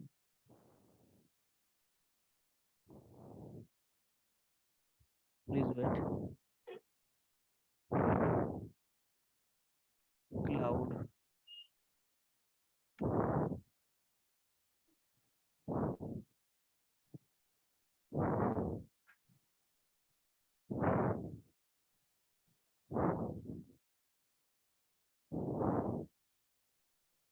Just see this one. This is the case, and I'll go to device. Oh my God. I think I did the mistake. This is in Roman channel ID. That is just a minute. I'll just change this for this one.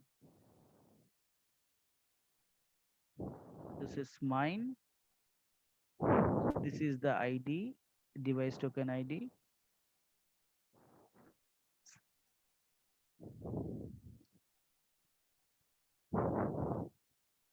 So this is the yes.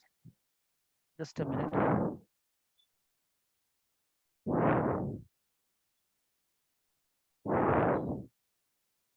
Control V. Right. Okay, sir. So now I'll just one second repeat this thing. Now it will, I think, be fine.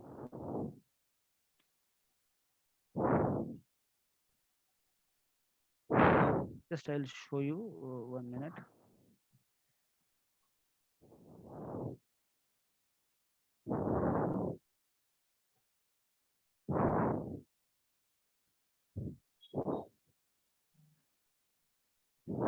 Please wait.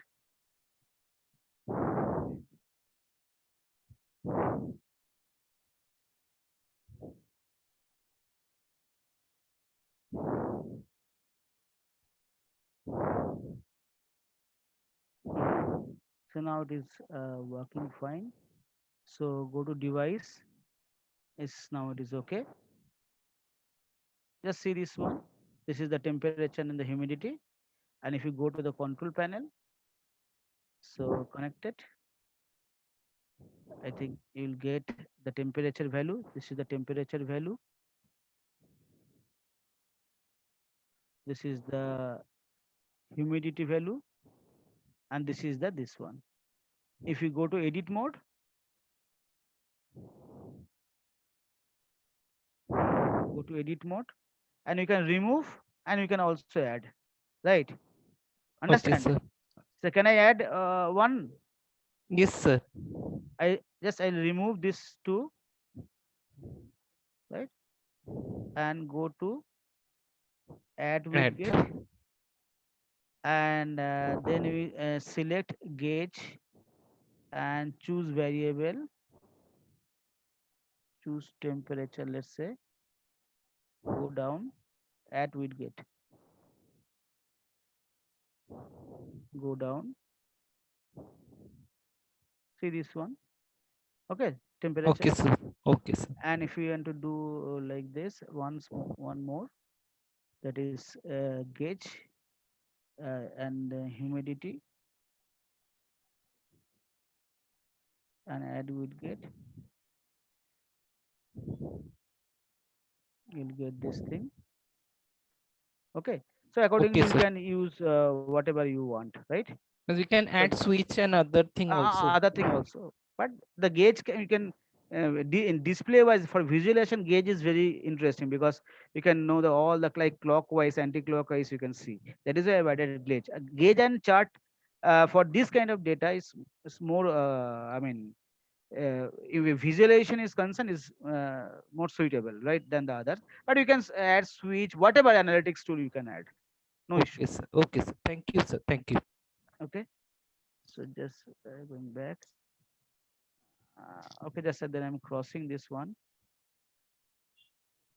and coming out from the shell, and then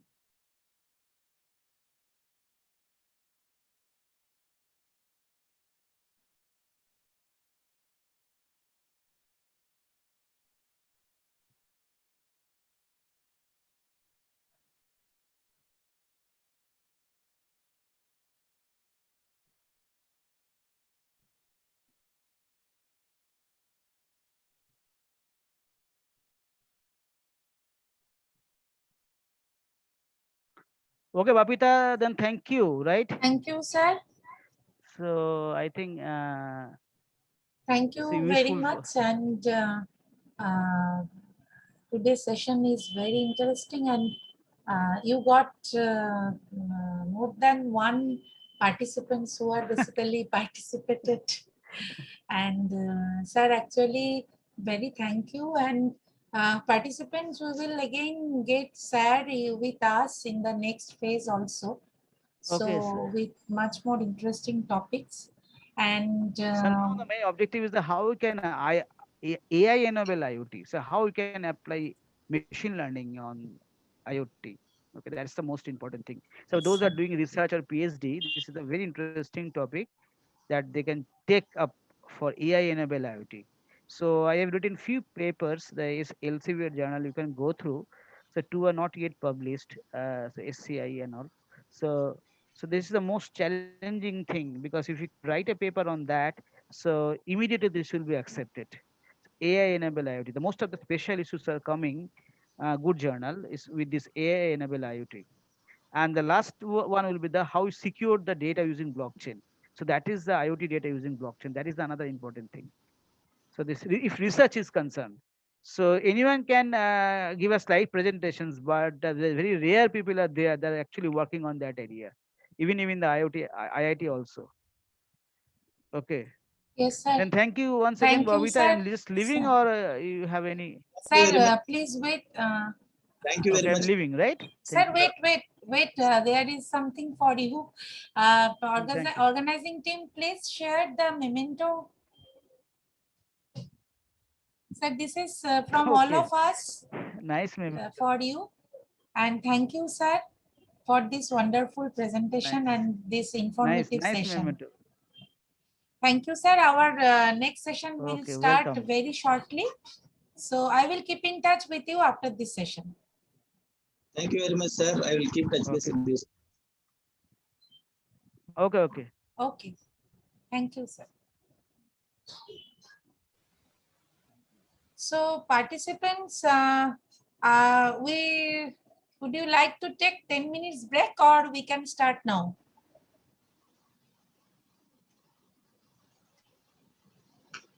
Ma'am, 10 minutes break. Okay. So after 10 minutes, that is by 12:15, we will start. Okay. Okay. You can stay connected here. The room is open. So we will start by 12:15 sharp. Okay. And the quiz, all quizzes will be given at the end of this session. And the time will be, that is by 5 p.m. Okay. So I will come back by 12:15.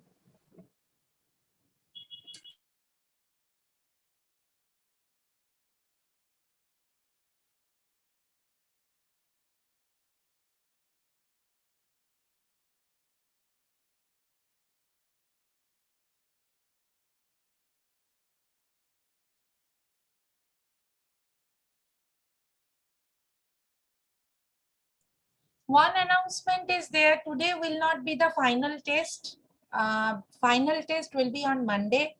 Monday there is a small session, that is the live demonstration, live project demonstration by EDGATE Technologies on Monday at 11.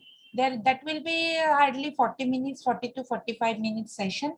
Then after that, the valedictory, and that is followed by the test like the previous phase. So today will be only the quiz session. The final evaluation will be on Monday in the first half, after the first half session. I will announce, I will share the timing in your WhatsApp group.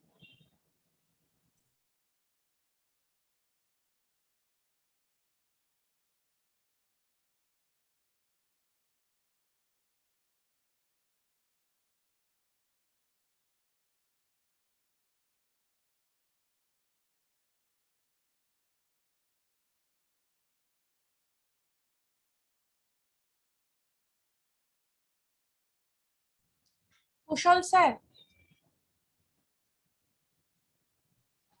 Yes, ma'am. Please sir, stay with us. We will start by 12:15. Okay, ma'am.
इसकी गर्दन में क्या घुसा है रे मादरचोद, ये कैसे निकलेगा रे माँ की चूत रे, खुल जा रे मादरचोद, साले माँ की चूत।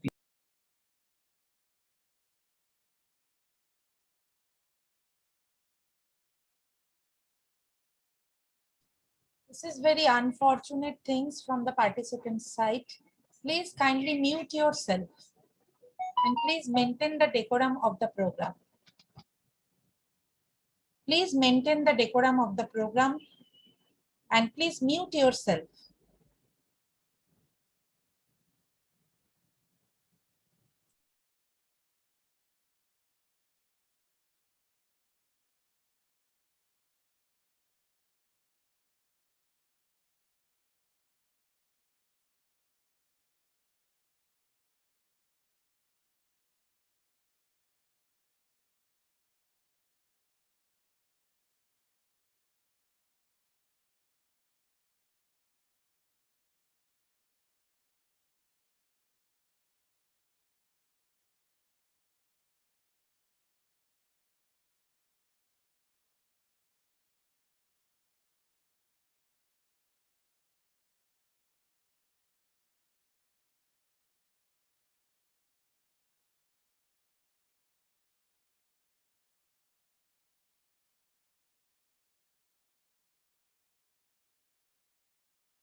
So a very good afternoon to all the participants. Now, this is the second session of for today, that is by EDGATE Technology. And we have with us Kushal sir for today's experts. Hi sir, good afternoon. Good afternoon, ma'am. Okay.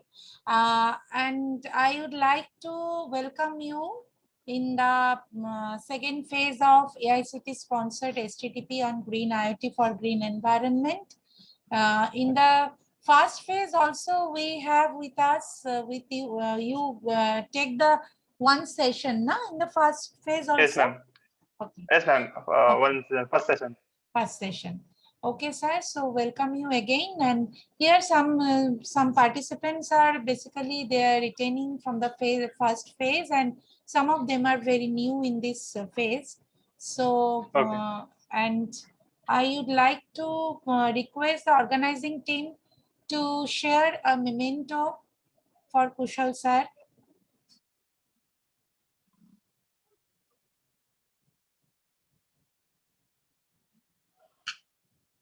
Organizing team. Yeah, it's okay, ma'am. It's fine. Wait, sir. At least we can do this thing on this virtual platform. Let me do this. Wait. Okay, ma'am. Okay.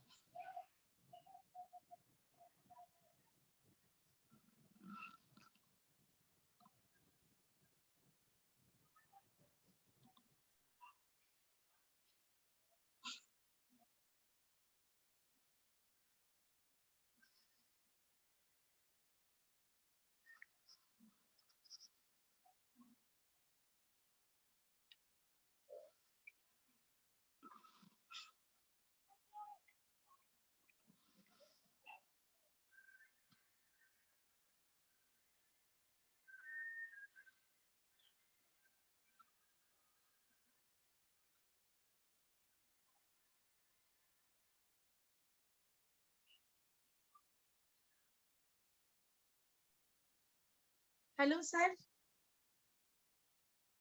Yes, ma'am. This is the small token of felicitation and appreciation from our side. Yes, ma'am. Is it visible over Thank the you, ma'am. screen? Yes, ma'am. It is visible. It is visible, ma'am. Okay. Okay, sir. I have already make you the Yeah. co-host, so you can share Yes, your ma'am. screen and you can start the presentation. Okay. Okay, ma'am.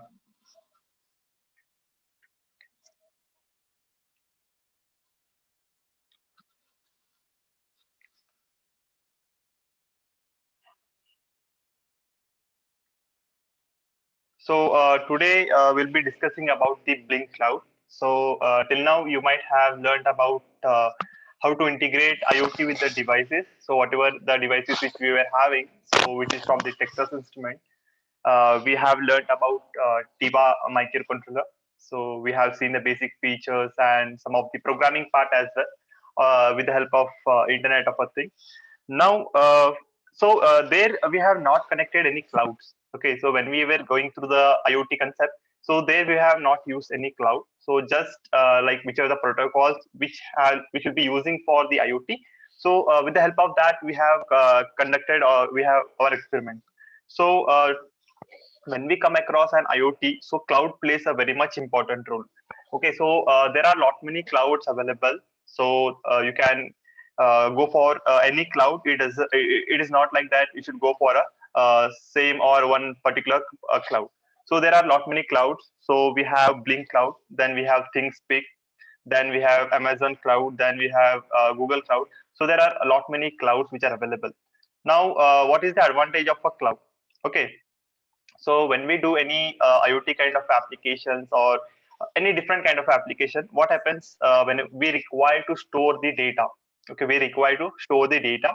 So the data can be very huge. Okay, so we'll be going for the cloud, and some clouds will provide you some free space. So let me take about.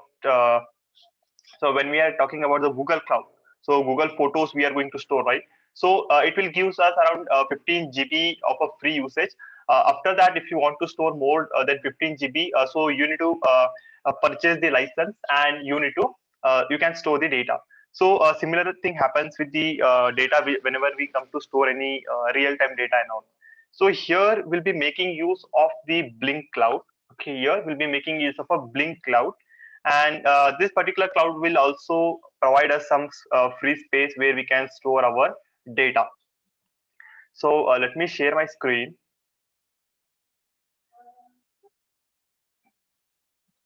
Yeah, I hope my screen is visible.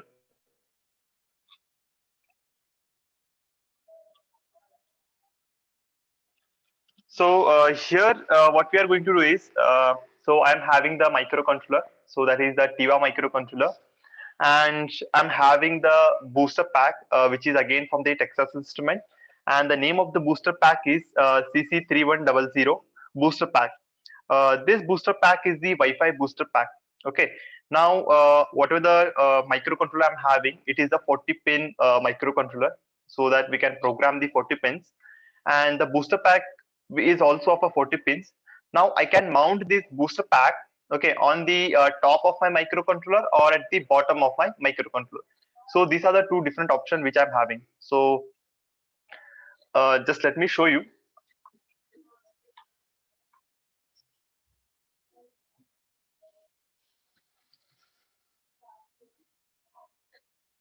So please let me know whether the microcontroller is visible for everyone or not. Yes, sir, it is visible. Yeah, you can see here, this is the microcontroller I'm having. And at the back side, I have mounted, okay, you can see here, this is the part of my booster pack. So let me, just a minute.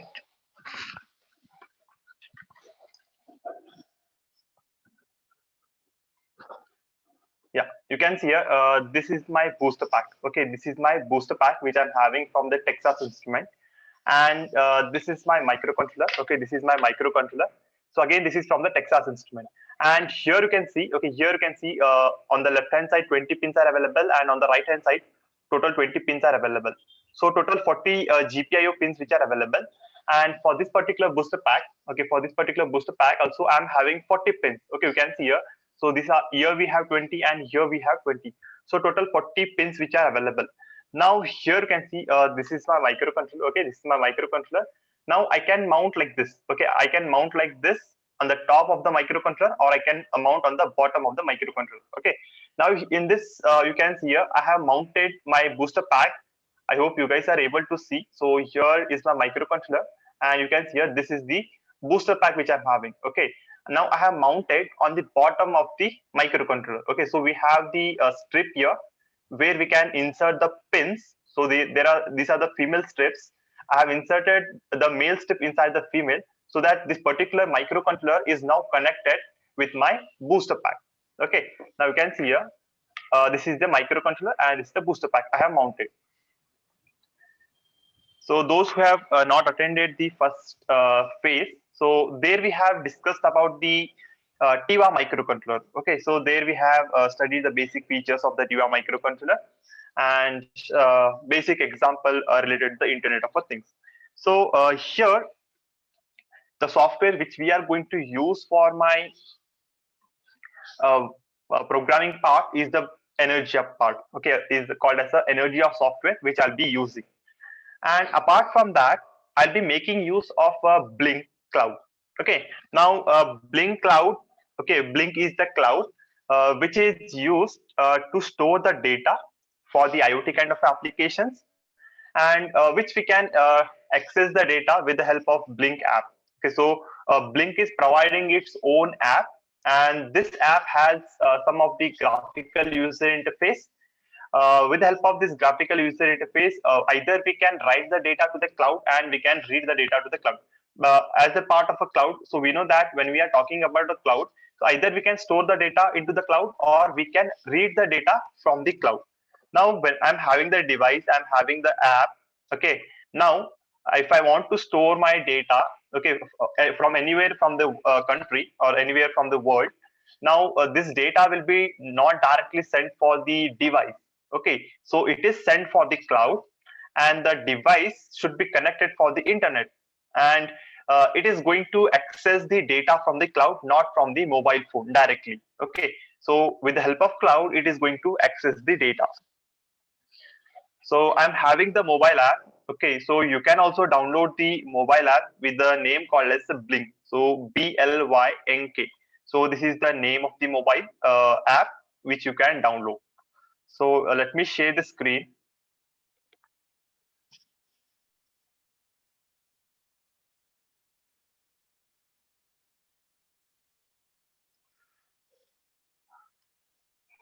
So these are the different APIs which we'll be using when we go for the programming part. So I'll be explaining these different APIs in the programming part.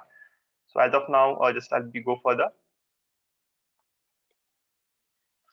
So you can download the Blink apps. You can see the name as well. So BLYNK. So you can just download it. And this app will be supported for Android operating systems and iOS. So we have, suppose if you are having a mobile phone which is of Blackberries or a Windows phone. So for this particular mobile phones, Blink app doesn't support. So make sure that you will be having an Android phone or iOS. Now, so you need to install this. Once you install the app, so this is how the interface will look like. So this is the first look of your app when you open. Okay. Now here you'll be finding different options which are available. So you can see a new project, my apps and community. Okay. So when you create a new app, okay. So before that, you can see here you have on the top. So there is one eye color symbol. So basically, it will tell you what is the about this particular app. Then you have the scanner. Okay, you have the scanner as well. So you can just scan the different QR codes if it is available. Then you have this addition symbol. So these addition symbols are used to add the different widgets in your particular app.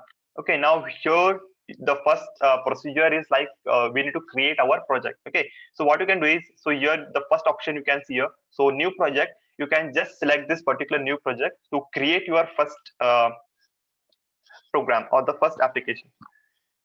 So once you select this particular project, okay, once you select this particular project, so you can see here you can create or you can provide the name of that particular project. Okay, so in this case I have provided the name as a Blink.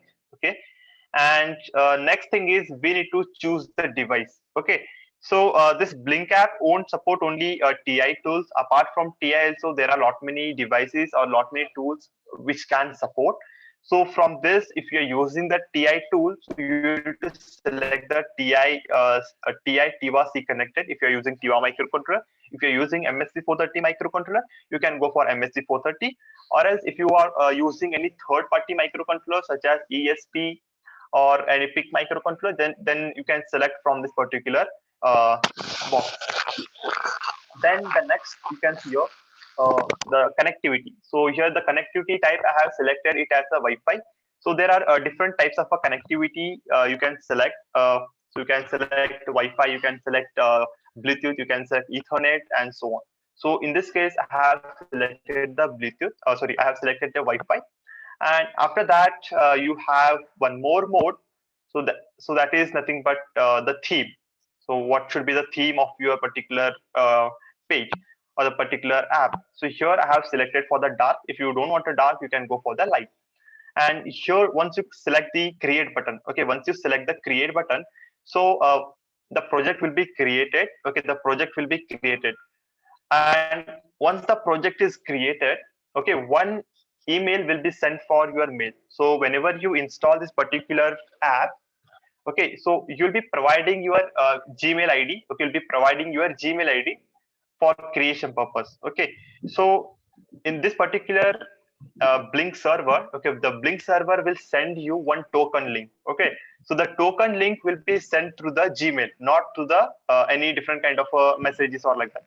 So it will be directly sent to the registered Gmail, and you can just go into your Gmail, and you'll be finding the link or the token which they have sent. Okay, not only the link they have provided, they'll be providing you some kind of a different link, such as like if you want to download the libraries for the Blink app, because we require the libraries. Okay, so as I said, you can use this particular Blink app with different platforms, okay, or the different microcontroller or different devices. Now, when we go for the different devices, obviously the software which you are using for programming is also going to be changed, right? So they are providing the library. Suppose if I'm having the Arduino, and for Arduino I want to use the uh, Blink app. Okay, so one link will be sent for you by the Gmail. So in that you'll be finding one link, so where you can download the libraries. So that is in terms of a zip file, and that you can add for the respective software which you are using. Okay, so in this case, I have downloaded this particular Blink library, and I have installed in my Energia software. So I'll be telling you where to add this particular library, or how to add this particular library in your Arduino or in the Energia software. Okay, both are one of the same particular IDs. Okay, now when you create this, one token link will be sent you, and that token link we should use when you are programming. Okay, then after this, this is the interface how it looks. Okay, now here you can see the project has been created with the name called as a Blink. I hope you guys are able to see the name on the top left.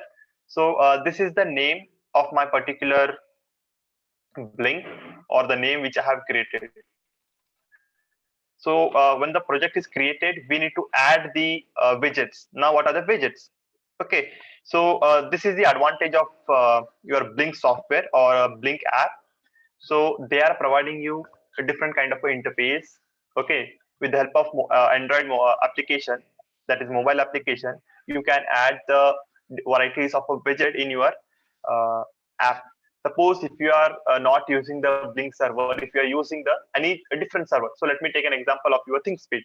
Then ThinkSpeed does not provide you any mobile applications or like that. So if you want to create a mobile application, okay, if you want to create a mobile application, then you need to you yourself need to create a own mobile app. And once you create your own mobile app, so you need to provide, or you need to create some kind of a interface, such as different widgets, such as buttons. Let it be your slider, or let it be your gauge, and so on. So you need to create, but the Blink will be providing you. So whatever the widgets you want, you can add. So you can see here. So here you'll be having three different options. Okay, here on the top of the page, you will have three different options. So here you can see one is like a hexagon kind of option. So this is nothing but, okay, this is nothing but settings option. Okay, so you can do whatever the settings you want for your project. Then you have one plus symbol. Now this plus symbol is used to add the different widgets. Suppose if I want to add the button, so I'll be using the button option, and I'll be creating in my particular project, or I'll be using in my project. And here one run button is there, or you can call it as a resume button. Now this resume button is used to run the particular program. Okay, it is used to run the program which we have created. Okay. So here, one more option you will be getting. So that once you run the particular program, you will get one option. So whether the particular device is connected for the internet or not, or whether the device, whatever the end device which we are having, that particular device is online or offline. So that option will be getting. So that we can see later. So that for that you need to run the particular program. Then you can see here, these are the widget box. Okay, you can see here, you can add varieties of widgets which are available from this list. Apart from this list, you can't add any widgets and all. Okay, now here you have one particular button which is called as the add. And here on the left hand side, there is something energy symbol which is available. And here you can see this is the value. Now this is the value which is available for my energy. Suppose if I want to add button, okay, let me add one button. So here 100 points will be reduced.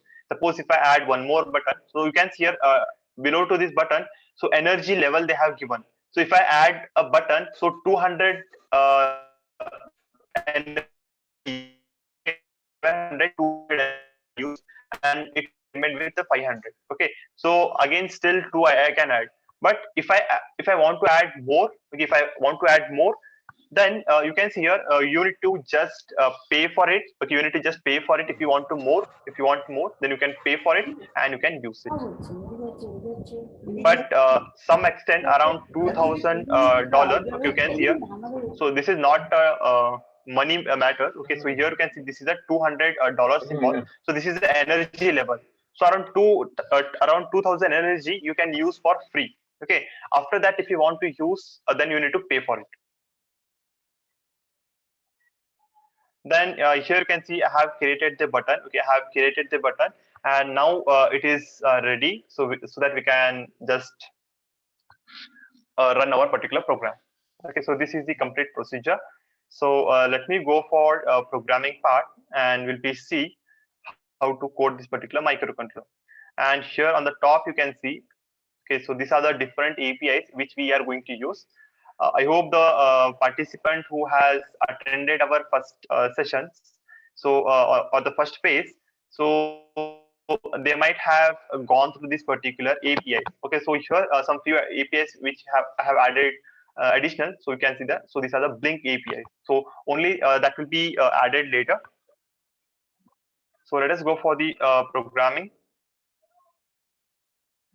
Okay, so this is the Energia software. Okay, this is the Energia software which you can install. So if you want to install this, go for the Google Chrome and just type it as energy.nu, and you can download from there.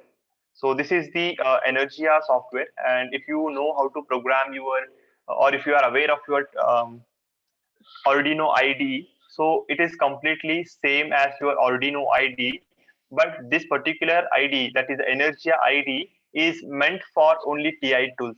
Okay, you can only program the TI tools here. Apart from TI tools, you can't program here. Okay, so that is one thing here. So you can only program the TI components. Now here, so just let me give an overview of this particular IDE. So those people who are new, so that they will get to know. So here you have different options. So this is the menu bar.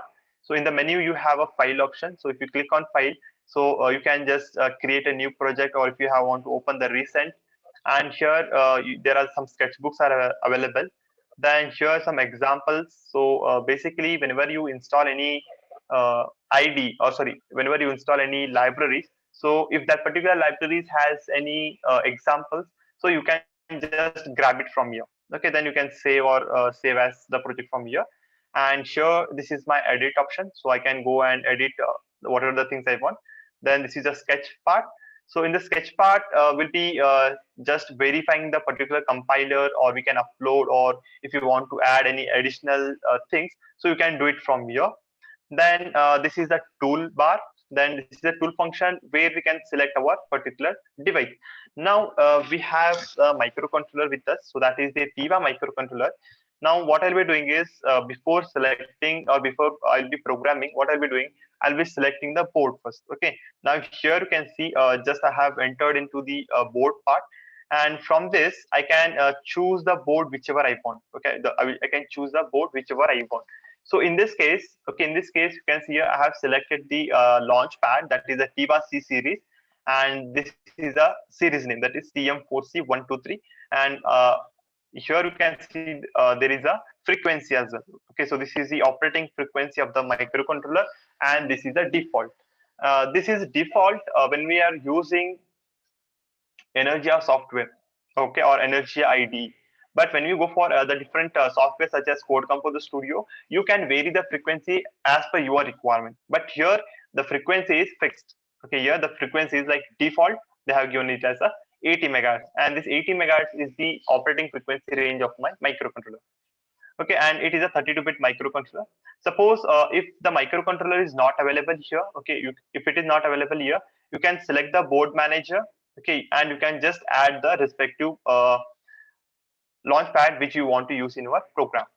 Okay, and here the second thing which we need to take care is of the port. Okay, so here still now I have not connected the microcontroller to my PC. So if I connect here, okay, if I connect here, so it is going to select one port. So we should select the port from here. Okay, now you can see here, now I have connected the microcontroller, and now the port is 36. Okay, COM port 36. Now I have selected the port as well, and even the launch pad. Okay, now as I told you, when you create your, or when you download the Blink app, so when you start creating the project, okay, so one token link will be sent for you. Okay, in that particular mail, so you will be finding two different links. One in that first one is like a link to download the libraries for your Blink. So you can download that particular Blink library. Okay, so that will be downloaded in terms of a zip file. Okay, that will be downloaded in terms of a zip file. So you can add this particular zip file for your software.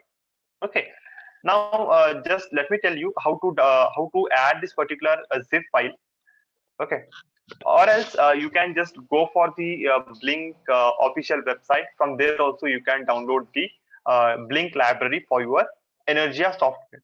Okay, now how to add? So here the one option is there which is called as a sketch. Okay, so you need to select the sketch option. Okay, once you select the sketch option, just come down. So here you have an option which is called as include libraries. Okay, you have an option which is called as include libraries, and here you have two options. One is the manage libraries, and another is add zip libraries. Okay, now if you are downloaded the zip library file, or if you have extracted the zip library file, so both also you can add. So you need to select this particular zip option. Once you select the zip option, so so browser will be open. So this is a list will be open. So you need to go for the downloads, or wherever you have downloaded the particular zip file. So go for that respective folders, and you can just add that particular library. Okay, so in my case I have added the library. Okay, in my case I have added the library, so that is my Energia library. So let me show you.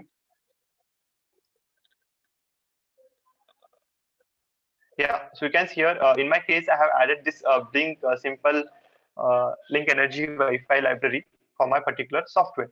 So you can just okay, you can just add from here. Okay, you can just add the library from the include library path. If you are not included this library path, you can't create or you can't run the particular project. Okay, so make sure that you'll be just importing first or adding the library for your software, and then you'll be using. So still this, is there any queries? So because if you have any kind of a queries, you are free to ask.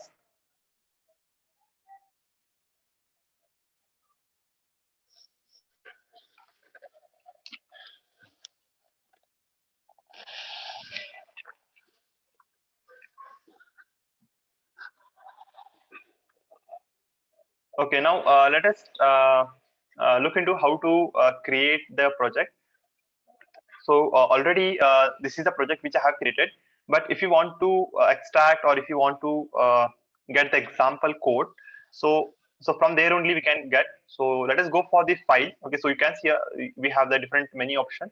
So in this I'll be selecting the file option. Okay, I'll be selecting the file option. Then here we have examples. Okay, here we have an example part. I'll be selecting the examples. Okay, then I'll be selecting the library package which I have installed. Okay, now this is a library package which I have installed in my software. That is a Blink Simple Energia Wi-Fi. Okay, just I'll be selecting the library. After selecting the library, you have a Blink. So select this Blink. Then here I have told you like you can just connect your Blink. So when I was explaining the project, so you can connect it for the Wi-Fi, you can connect it for the Bluetooth, you can connect it for the Ethernet or a GSM. So this many different options are available. So in my case, I have selected the board as a Wi-Fi. So I'll be selecting the Wi-Fi part.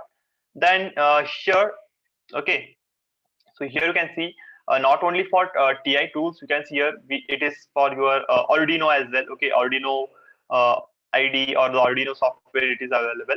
Then you can see here this is our Energia. Then you can see here ESP32 microcontrollers. So this particular library has an example of ESP32. Then you have Node MCU microcontroller. So there are different microcontrollers which are available. So as of now, we are in need of Energia Wi-Fi. Okay, so I'll be selecting this Energia Wi-Fi. Now, when I select this Energia Wi-Fi, okay, so we should select this Energia Wi-Fi. So once again, I'll be going to select.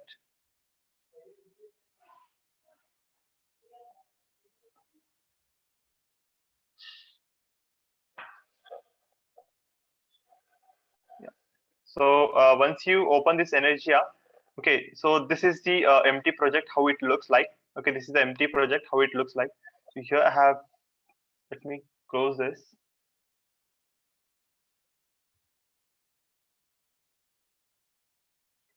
Yeah.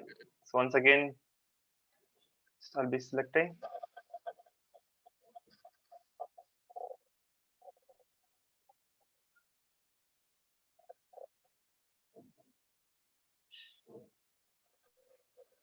Yeah. Now you can see this is the project which I have opened from the example.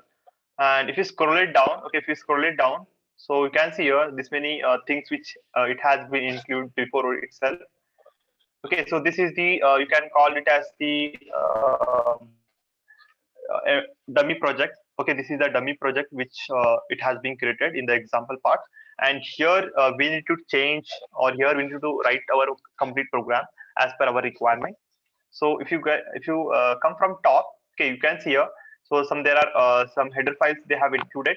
So you can see here hash include spi.h. Okay, now what is the use of this hash include spi.h? Because we have a microcontroller, and along with that we are having the Wi-Fi booster pack. Okay, now what I did, I have connected the Wi-Fi booster pack. Okay, I have connected the Wi-Fi booster pack on the top of my, or on the bottom of my microcontroller. Okay, now when we connect this particular microcontroller and the booster pack, whatever the communication is going to happen, okay, whatever the communication is going to happen in between my microcontroller and booster pack, so that will be taken place with the help of SPI protocol. Okay, SPI stands for Serial Peripheral Interface. So the communication will be taken with this protocol. Okay, that is SPI protocol. So here no need to write any okay, no need to write the program for SPI how the communication should be happen. So already when we connect it will be going to take, but we need to add the header file. So here I have added the header file as the spi.h. Then here Wi-Fi.h because the model itself is a Wi-Fi model. So Wi-Fi.h. Then this is the Blink Simple Link Energia Wi-Fi.h. So whichever we have imported. Then here you can see this is the authentication token. Okay, this is my authentication token, and from where you'll be finding this authentication token. So in the mail, so whichever you have received, so on the top you'll be finding this authentication token. Just you can select this. Just you can copy the authentication token and you need to paste it here. Okay, now coming for here, so let me paste it one authentication token.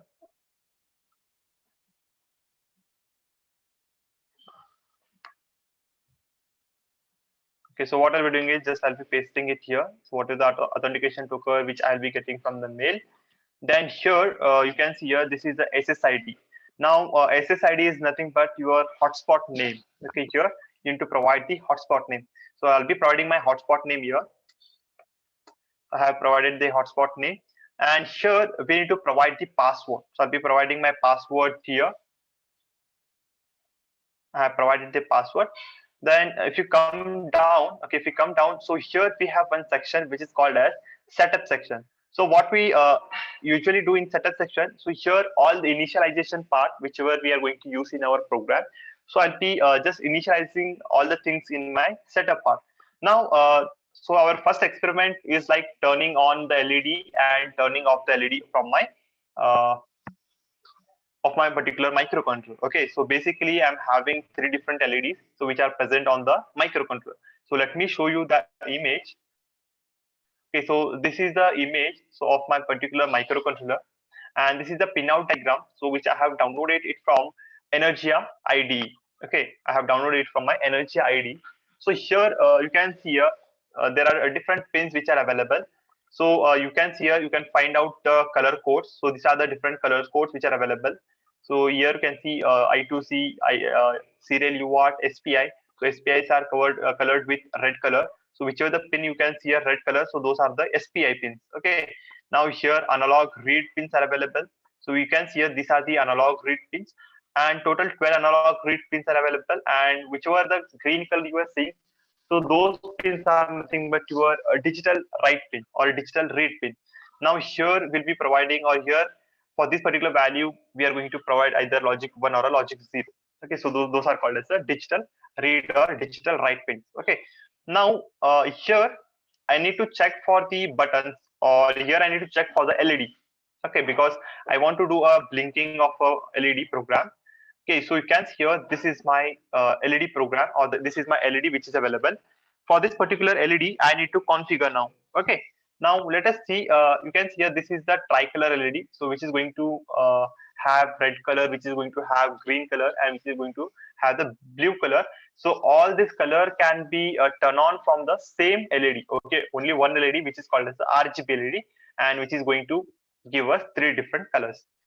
But the pins are different. Okay, the pins are different. Okay, now here you can see. Okay, so you can see the pin number 30. Okay, you can see the pin number 30. So the port is like port F, pin number 1, and you can see the macro as well. So red underscore LED. Okay, so you can make use of PF1 or pin number 30 or red underscore LED. So these are the different options which you can use when you are programming. Okay, now this is the red color. Then we have the blue color, which is connected for port F pin number 2, that is pin number 40, and a green LED, which is connected for port F pin number 3, which is connected for pin number 39. So this is the these are the pins which I'll be using now. So let us go for the software. Yeah. So here we need to initialize the particular pin. Okay, here we need to initialize the pin. Now I'm having the pin. Okay, so there is one API which is called as pin mode API. Now in this particular API, we need to initialize the pin which we want. Okay, now let me take red LED. Okay, let me take red underscore LED. This is the macro I'm taking. Instead of this, you can take pin number. Okay, that is like pin number 30, or you can take the port number as PF underscore 1. So everything, anything is possible. Okay, anything is possible. So you can go either for PF1, or you can go for red underscore LED, or you can go for directly pin number 30. So in this case, I have selected a red underscore LED. Now we should mention the second parameter as type of the pin. Okay, now this is the output pin. Okay, that's why I have mentioned it as the output. Now this is done. Okay, now this is done. Initialization part is done. Then coming for the void loop. So here in this void loop, you can see this is the infinite loop. Okay, this is the infinite loop, and in this, what I'm doing is I am running my blink code. Okay, I am running my blink code. Now only initialization part I have done, and I have run the blink code. Okay, now I need to write the function for my LED. Okay, I need to write a function for my LED, and that function is my blink write. Okay, if you remember, I have shown you one API which is called as a blink write. So I'll be making use of blink write.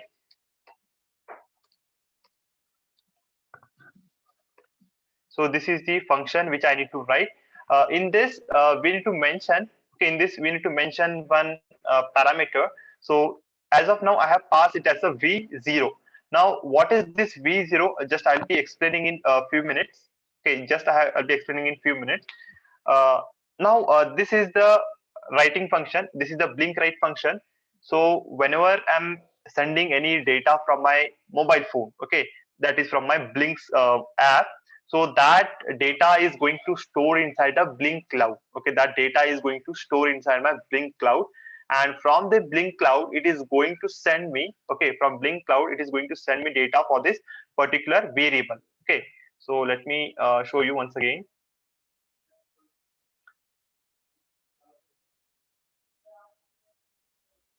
Suppose this is my mobile.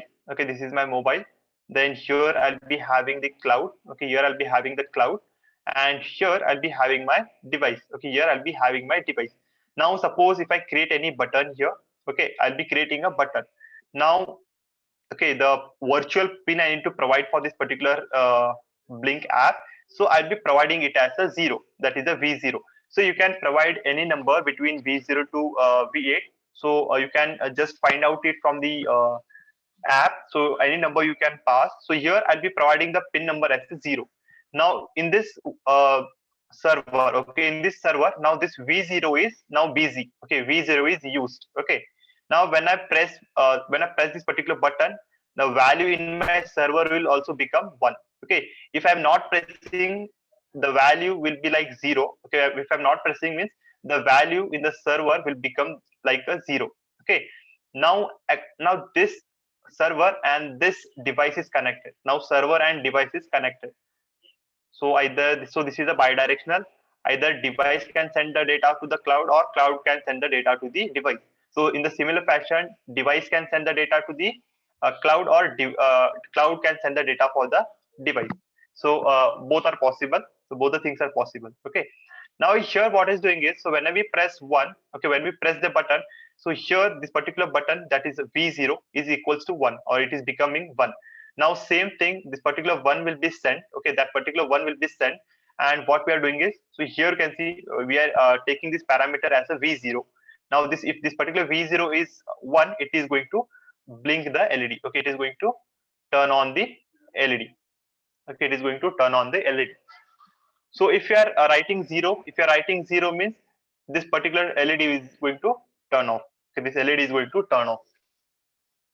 So here what I did is just I have I'm writing the function which is called as a blink write. Now here blink write in the sense, okay, blink write in the sense, now this blink server can send data to the device. Okay, if you are writing this particular function blink underscore write, the blink cloud is going to send data to the microcontroller. Okay, then here we need to just check which kind of a data you want to receive. So I want to receive the integer data. Okay, I want to receive the integer data.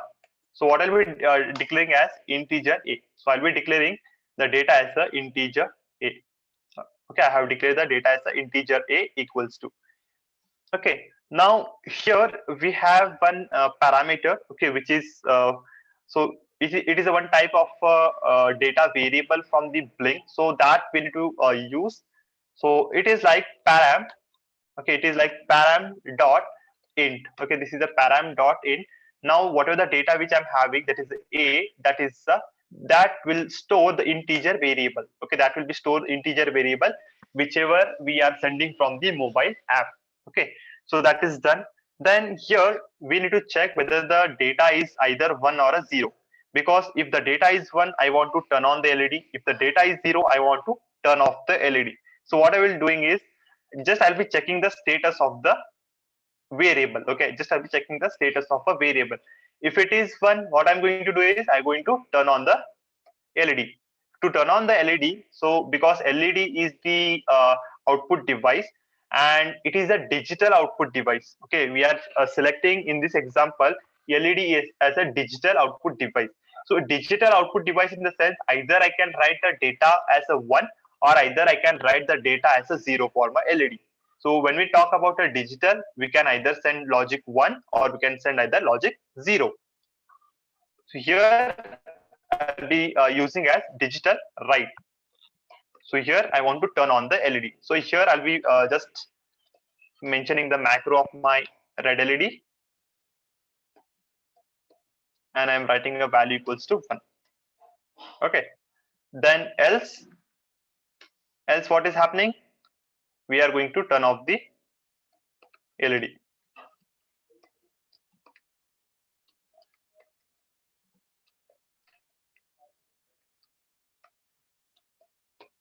Okay, so this is the complete program.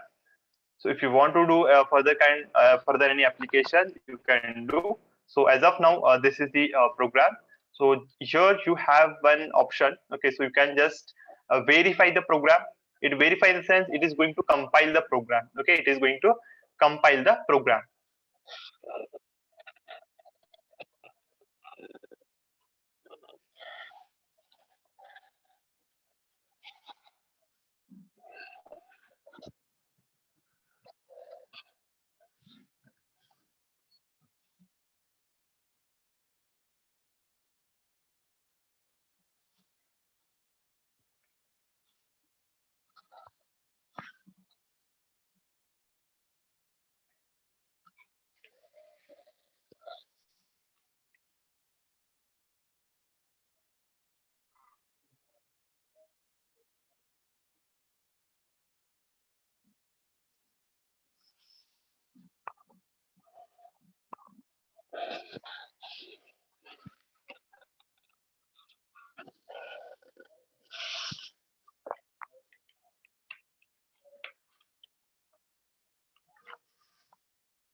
Just a minute.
So after that, you can just upload the code to the microcontroller. So here you can see you have an upload symbol. Just you can select this. So this is going to upload the code into the microcontroller.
So yeah, the program has been compiled. Then I'll be just uploading the code. So by the meantime, if let it upload so that I can share my mobile screen. I'll be showing you the setting of the app, that is a Blink app. So by the meantime, let it upload. I'll be sharing the screen of my mobile phone.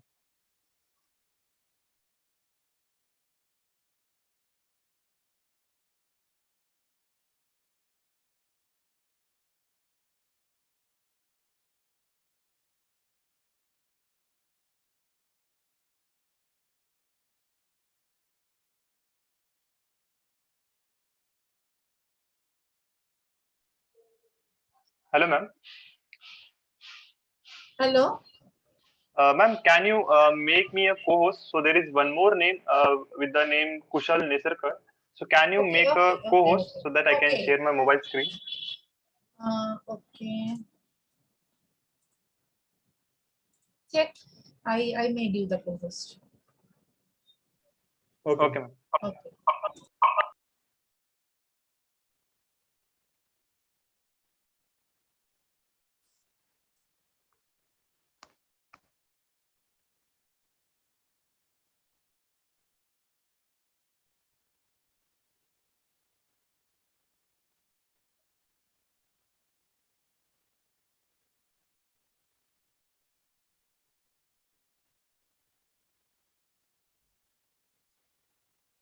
I hope it is visible for everyone. Yes, So it this is is visible. It is visible. okay, ma'am.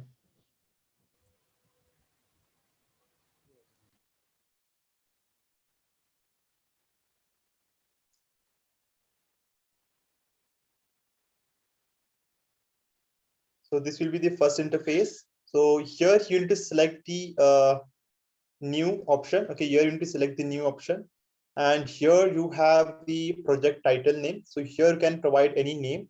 So you can provide any name. So let me give as blank. Okay, and here you can see choose the device. Okay, so for choosing the device, so what you can do is just select this. You can see here there are lot many hardwares which are available apart from TI as well.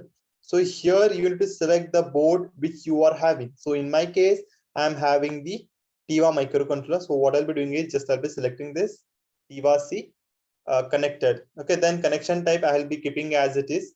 Then here you have an create option. Okay, once you create it, so you will be getting a email. Okay, you'll be getting a email. So as of now, I have created the project. So once again, I'll be not creating. Just I'll be going back. Now let me show you the email as well. So whichever you will receive.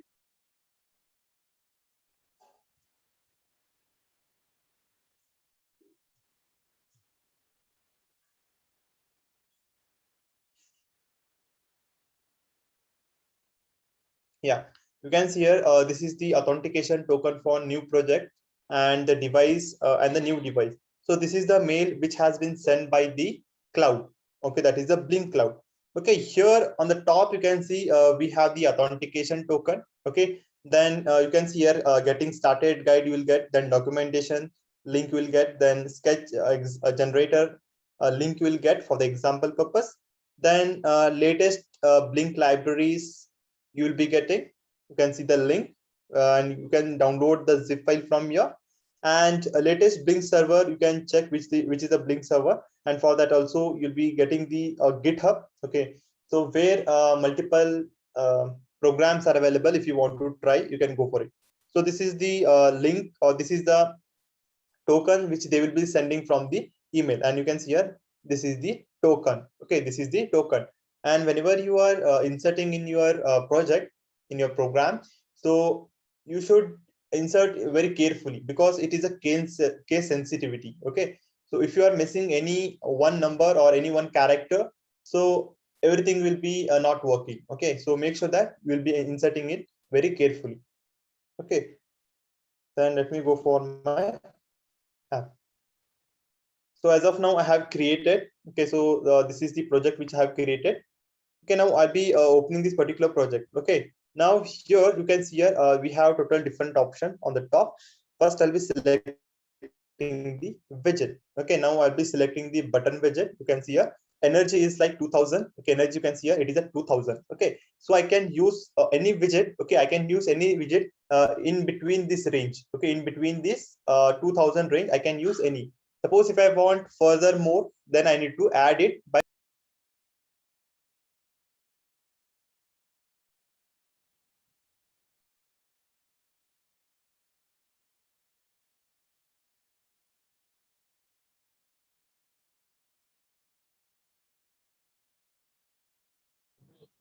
Hello, sir. You are not audible.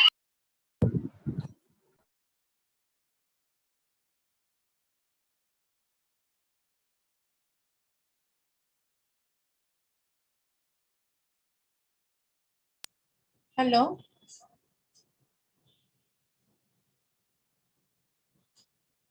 Yes, that is not audible. Hello, sir. You are not audible. Okay, ma'am.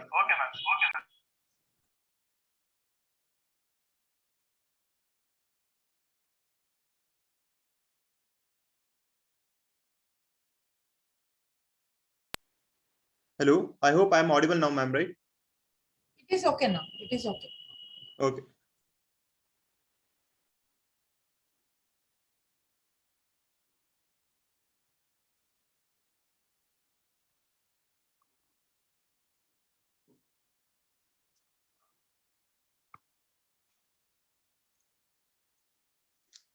Okay. So here you can see this is the button widget I have included. Okay, so this is the button widget I have included. Now here we need to provide the name. So as per our requirement, we need to provide the name. So here I'll be providing as button one. Okay, I have provided the button one name. Then here you have the pin type. Okay, this is the output type. So this is the pin. So here we need to select the pin. Here you have different options. Okay, here you have a different options. You can see here we have digital, analog, and virtual. So as of now, we require the virtual pins because we are connecting our microcontroller. Okay, we are connecting our microcontroller, or we are controlling our microcontroller with the help of virtual pin. Okay, that's why I have selected the virtual pin. Now here you can see these are the different options which are available. So this many different pins you can select. Okay, so I'll be selecting it from the virtual pin 0. Okay, because this is the V0 pin number which I have inserted in my program. Okay, that's why I'll be selecting virtual pin 0. Okay, then I'll be clicking on OK. Then here you have an option. One is a push and another is a switch. Okay, push in the sense, so when you press, you should hold the button so that LED will be turning on. So you have two options. You can just select it or the switch, or you can select it as a push, but I'll be selecting as a switch. Then everything is done. Go back. Okay, now everything is done. So let me check whether the program has been dumped completely or not. Yeah, it has been done. Okay, now what I will be doing is just I'll be selecting the run option. Okay, when I select the run option, so here you'll be having the here you'll be having the particular device. Okay, now the device is offline. Okay, whatever the device I'm having, that device is in offline mode. Okay, now I need to just turn it on.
Yeah, now it has been connected. Okay, now you can see here online. Okay, now my device is online. So what I can do is just I'll be running this particular program. Okay, now here you can see I have turned on the LED. Okay, now I'll be sharing the screen as well. Okay, you can look into it. So now the button I have selected as the on.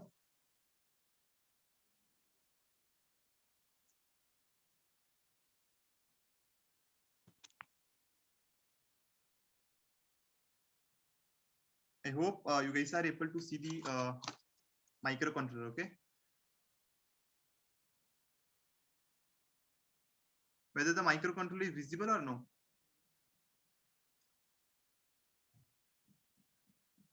So please let me know once. It is out of focus, sir. Now it's not seen. Okay, I think one I should off. Now we are able to see the board. Okay, so just a minute.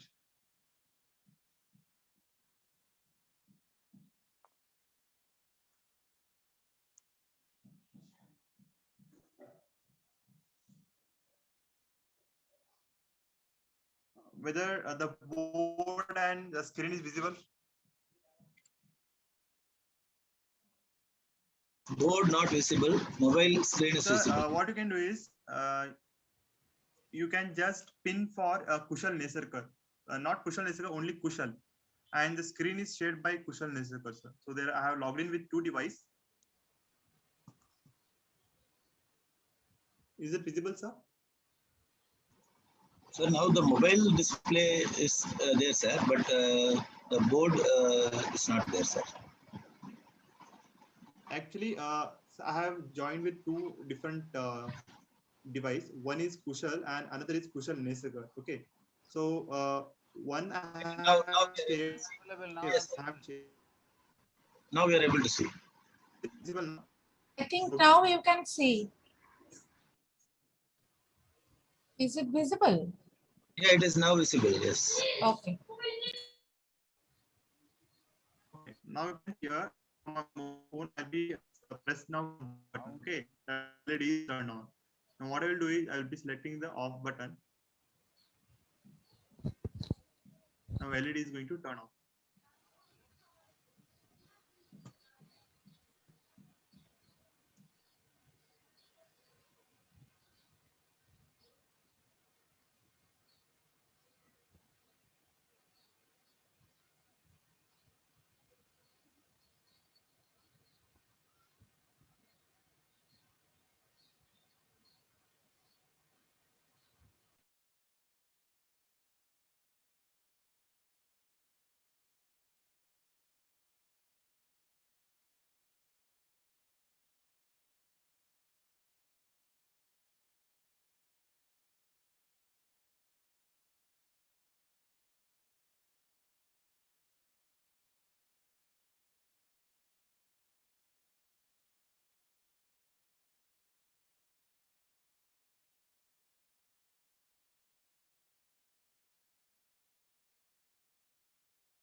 Sir, you are muted. We can't hear you. Hello, ma'am. I hope now it is visible, right? I'm audible and everything is visible, right? Yes, yes, yes. Now it is Okay, you can see here the screen is also on and my output is also on. Okay, so LED is on. Okay, LED is on. Now I will turn off the LED. Okay, you can see here the LED is been turned off. Again, I want to turn on. It is turned on. I want to turn off. It is turned off. Whether the output is clear for everyone, please let me know once. Yes, yes. Yes, sir, it is clear. Okay, ma'am.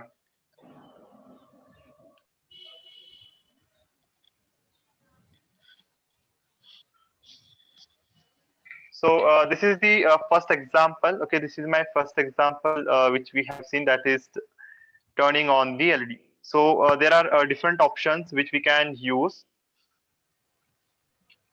Okay, the next program which we are going to see is like the slider option.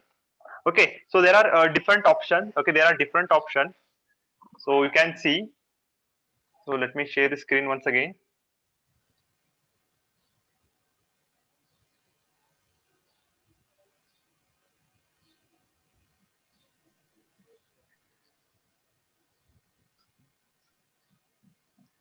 Yeah, in this example, what we have done is just turn on and turn off our LED. Now what we can do is we can change the intensity of my LED. Okay, how do I change the intensity of my LED? Now if I just stop running, I go for the properties. So this is the digital device. Okay, this is my digital device.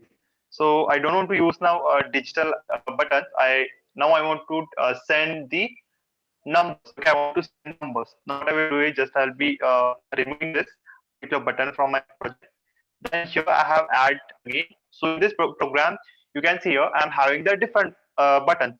Okay, if you want to go for stylish button, you can go for the style button. So everything is same. Okay, you can see here this is the style of my button. Now if you want to change the style again, you can see here we have the sharp. Okay, you can see here this is the sharp edges. Okay, you can just go for a pill. Everything is same. Okay, everything is same.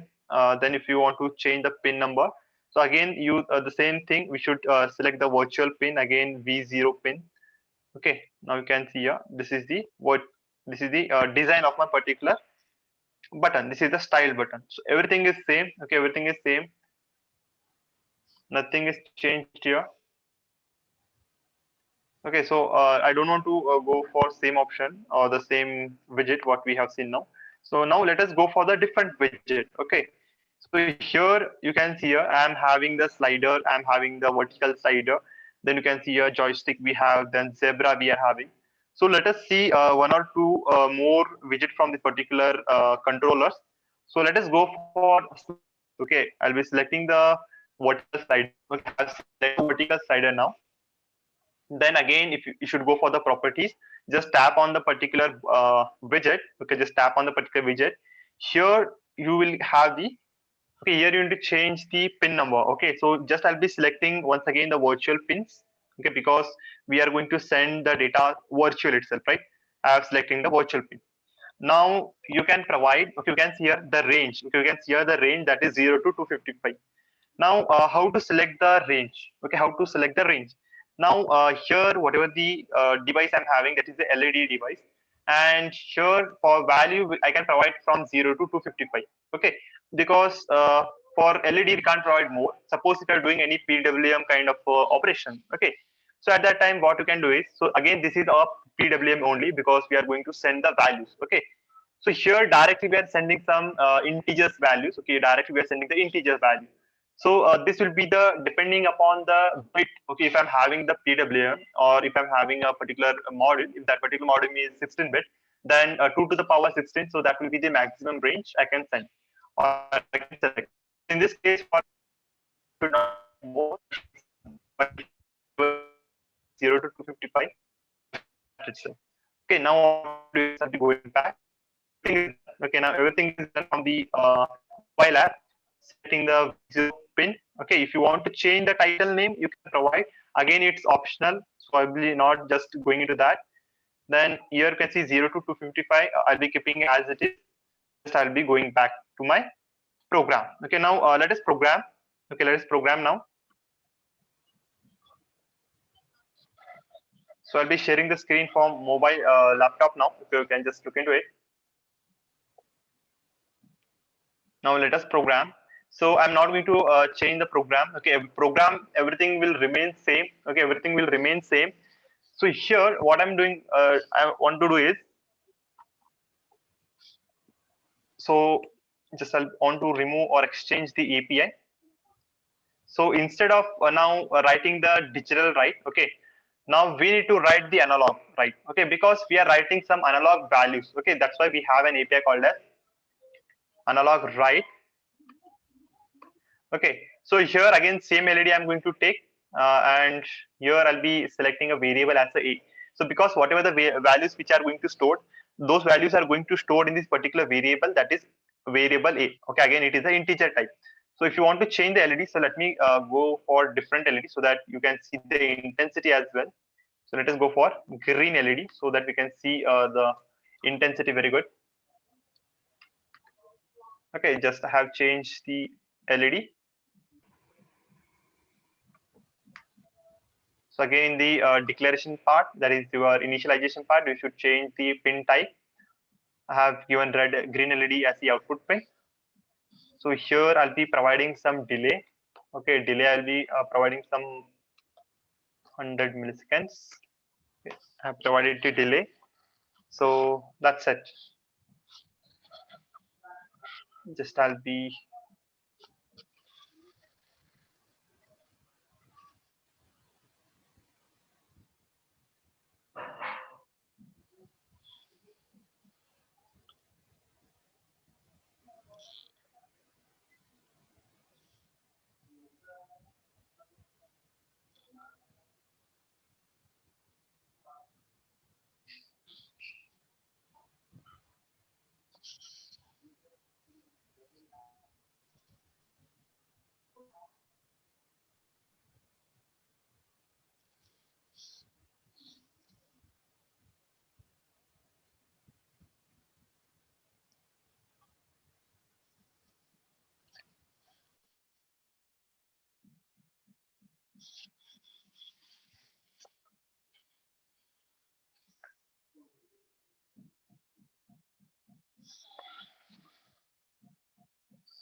compilation is complete.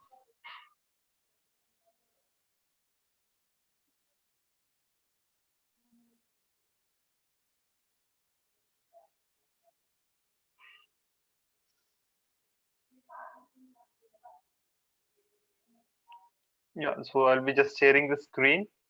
You can just look into the output.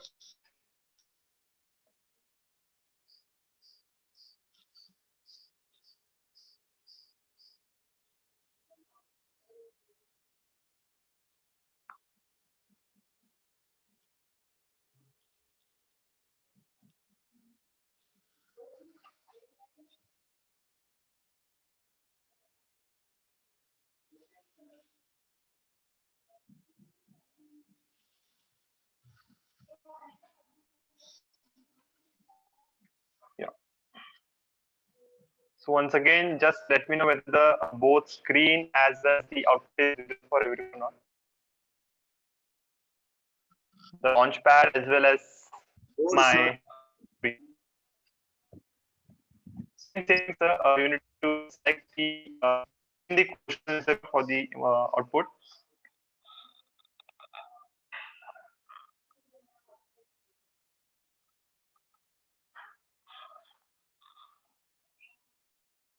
Is it visible? yeah, now visible. Now it Okay, is sir. okay. Okay. Just okay, ma'am. Just I'll be changing the slider from my mobile phone, and you can see the intensity.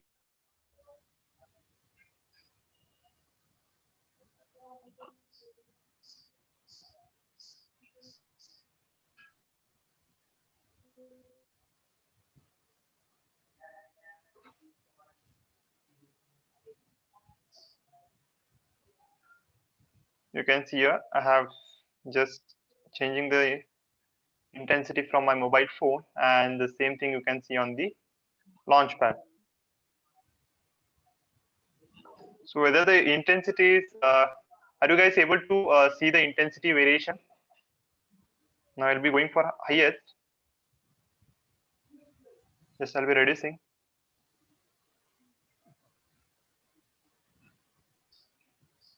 So I don't know whether in green it is visible for clear everyone or not clearly. Yes, sir. It is clear. It is clear. Yes, sir, clear, sir. Intensity is varying. Okay, ma'am. Okay, ma'am. So this is the slider option. Okay, this is the slider option which we have seen. Now, similarly, okay, just I'll be sharing from the screen. You can see we have different options. Okay, again we have different option in the controller part. So just I'll be stop running. Okay, you can see here we have different options. So whatever the slider which we have seen, it is going to accept the analog values, or it is going to send the analog values for the cloud. So again, it is going to vary from 0 to 255. If you want to vary, okay, you can just tap on the particular range and you can change the values as well. Okay, it is not like that you should select the only that particular range. So you can change the range as well. Okay. Now coming for zebra. Okay, so this is one option where you can change the three different colors of the particular pin. So let me just remove this particular widget first. If I want to delete this, just I'll be deleting this. So let me go for the zebra, and here you can see there is a joystick as well. Okay, so a joystick and whatever the slider which we have implemented, so everything will be sync, everything will be sync. So here you can see on the top, you can see red color, green color, and a blue color. Okay, so so you can see for red color now value it has been shown like 35. For green color 196, and for blue is 142. And now as per the combination, okay, now as per the combination it is going to change. Okay, so again same thing, we need to do some setting here. Okay, so if you come here, so this is the setting part. Okay, here you have an option. Okay, for red color option, what color you want to give. Again same thing, that is a virtual pin. Okay, just I'll be selecting the pin as a 0 for my red color LED. For my green color LED, again I'll be going for virtual. Now here you can see pin 0 is busy. Okay, you can see pin 0 is busy because it has been used by another pin. Okay, it has been used for another pin, that is a red pin. Now we need to select for my green pin, so I'll be selecting the virtual pin as a 1. If I want to select, go for the blue color LED, I can select any one. Okay, I can go for V2, I can go for V3 as per your choice. Okay, now V0 for red, V1 for green, and V2 for a blue. Okay, now this is the setting is done completely. So what you can do is just you can go back. Now we need to do a bit changes in my program. Okay, now in program what I need to do is just I need to add two function. Okay, I need to add two function.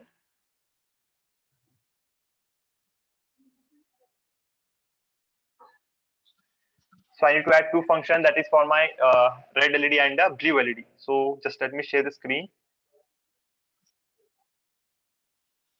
Okay, now for green I have written. Now this is for my red. So just I'll be giving red. Okay, the same function I'll be copying. Okay, same function for my green as well. So here the number I need to change, that is V2, and here the variable also you need to change. Okay, here the variable also you need to change. Then we can go for V3.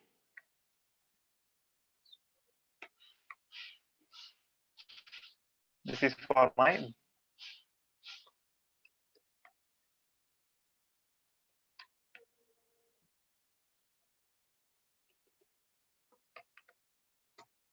this is for the green LED. Okay, so here also we need to just uh, initialize the pin whichever you want.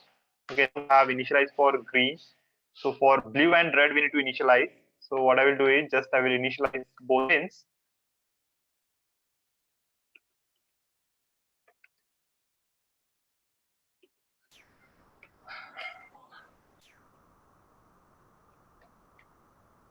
So program is done. So what we can do is just we can upload the code.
Okay, so let us see the output now.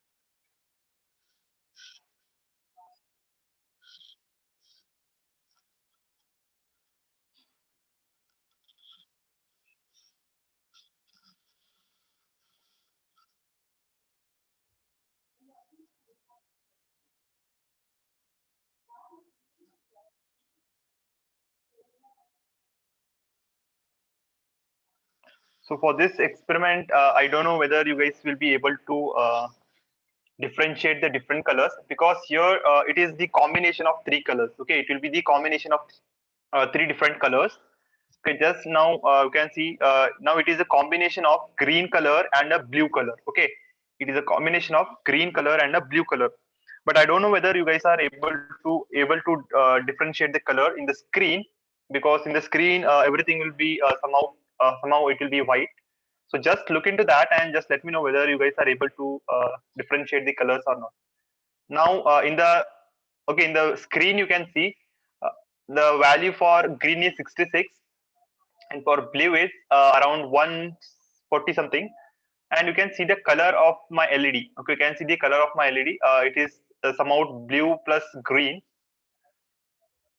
Okay, I'll be just changing it to different color. Now green and blue again same thing. So let me go for red color.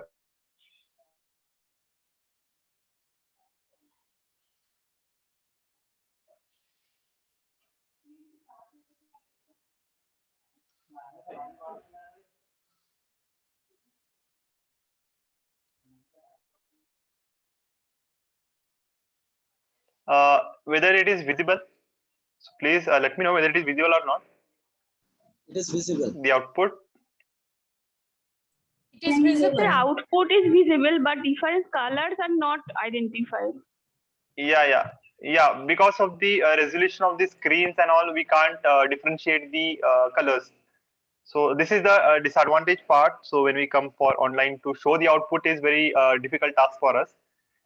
So if you are if you are having the controller, you can view it, but in the screen it is a bit difficult. So this is the changes you can do. Okay, this is the changes you can do. So this is for the zebra. So zebra is for three colors. Okay, so which we have seen. Okay, not only for zebras, I'll be just telling you how to change the different widgets and all. What are the things you can do? Because everything explanation will be a bit complicated. So what I'll be doing is I'll be going for the different widgets. Now, if I want to control any motor, okay, if I want to control the robot, okay, suppose I'm having the robot and I want to control that robot. For that, with the help of joystick, we can control. Okay, for that we can control with the joystick.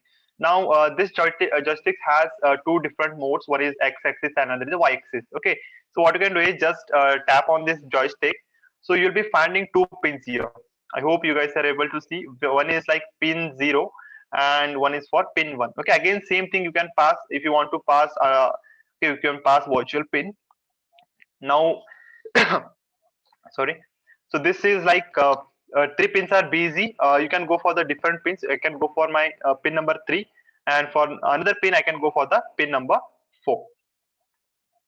So this is how I can configure the joystick. Okay, I can just configure the joystick. I can just vary like this, and I can configure the joystick. And on the top you will be able to see the value also. Okay, you can see on the joystick tab top you can see the values. So for middle or for normalized condition it is like 128. Both the pin has the 128 value. But if I start changing, okay, if I start changing, you can see the difference. Okay, you can see the difference. So this is the joystick application which you can do. And we have seen the, so let me dull it. And let us go for the different example. So here you have a step. Okay, here you have a step that is H stands for horizontal and V stands for vertical. Okay, now what is this step? So let me show you what is this step. So if you open this, so here again you have the pin. Okay, you can see the value that is from 0 to 255. And if you remember, when we have configured the slider, okay, so what we are doing is, if we start varying the slider, what is happening? The value is going to change between 0 to 255. But continuously it is going to vary as we vary the slider. But here in this step, as the name indicates step, we can change the value as per our requirement. Now if you come for the second option, first option you need to select again the same thing, that is a virtual pin. Okay, you can select the virtual pin, it can be any pin. Then you should come for the second step. Okay, you can see the second option which have step. Now I'll be tapping on this step. Okay, now let me give as a 20. Okay, let me give as a 20. Now what is the meaning of this 20? Now when I step, or when I increase this particular step by 1, so value will be increased by 20. Then if I increase, then the value will become 40, then 60, 80. So up to 255 it will go, maximum 255 it will go. Okay, then this is the step. What you can give is, if you want to give loop, if you want to enable loops, second step and all, so you can do. And here you can see the icon. Now you can see the icon is like arrows. Okay, right, top arrow and bottom arrow. So if you want to change the icon just on this, okay, it will become like plus and minus. Okay, you can see here, now the icon is like plus and minus.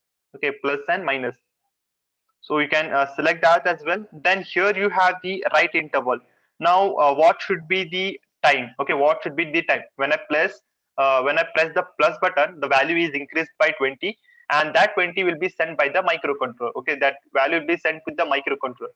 Now whenever it is sending that particular value to the microcontroller or the cloud, so what should be the time? So here it has been 100 milliseconds. So if you press, so within 100 milliseconds that particular value will be. So this is again same thing. For this also you can configure the analog features, that is analog write applications, and you can receive and you can write the value, okay, for your device. Now one application which we are going to do is, so display. I hope everyone have heard about display, right? So here now in this all program, what we have done is, from mobile phone, okay, from mobile phone we have sent the data to the microcontroller with the help of cloud. Now what we'll do, okay, from microcontroller the data will be sent to the mobile phone with the help of cloud. So this is the application which we are going to see now. Okay, now to display that, we have an option. Okay, we have different option. Okay, one or two I'll be showing you. You can see here we have the value display. Okay, we have the value display. So what I'll be doing is, just I'll be selecting this value display. Okay, just I'll be selecting this value display. Okay, then again I'll be pressing on this. Again same thing, here we need to select the pin. Okay, here we need to select the pin. Just I will be going for the virtual pin. Then I'll be selecting the pin number 0. Okay, I'll be selecting the pin number 0. Then I will go back. Everything is done. Now coming for the programming part. Okay, so after that, just I'll be showing you the different applications which are available for display. So that I'll be telling you. Before that, the normal display will be seeing. Okay, this is the normal value it is going to display for us. After that, we'll be going for the gauge. Okay, so where the values you can see very clearly. So here also the only value will be displayed, but there will be having some view. Okay, just let me share the screen so that we can see the program, and then we'll see the output.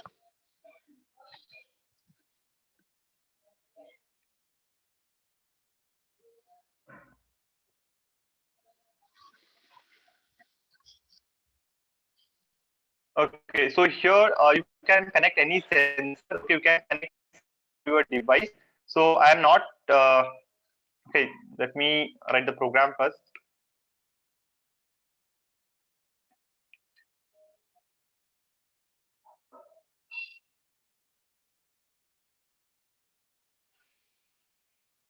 So I'll be connecting here. Okay, here I'll be connecting one sensor. Okay, here I'll be connecting one sensor. Now this microcontroller is going to send the data to the cloud. Okay, this microcontroller is going to send the data to the cloud, and cloud will send the data for the mobile phone. Okay, now it is going to send the data for the mobile phone. This is my mobile phone. This is my controller part. and this is my cloud. Okay, this is my data cloud.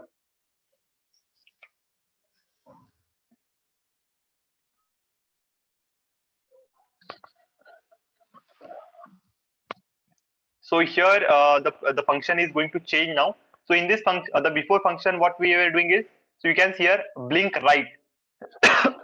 Sorry. So what we are doing is blink right.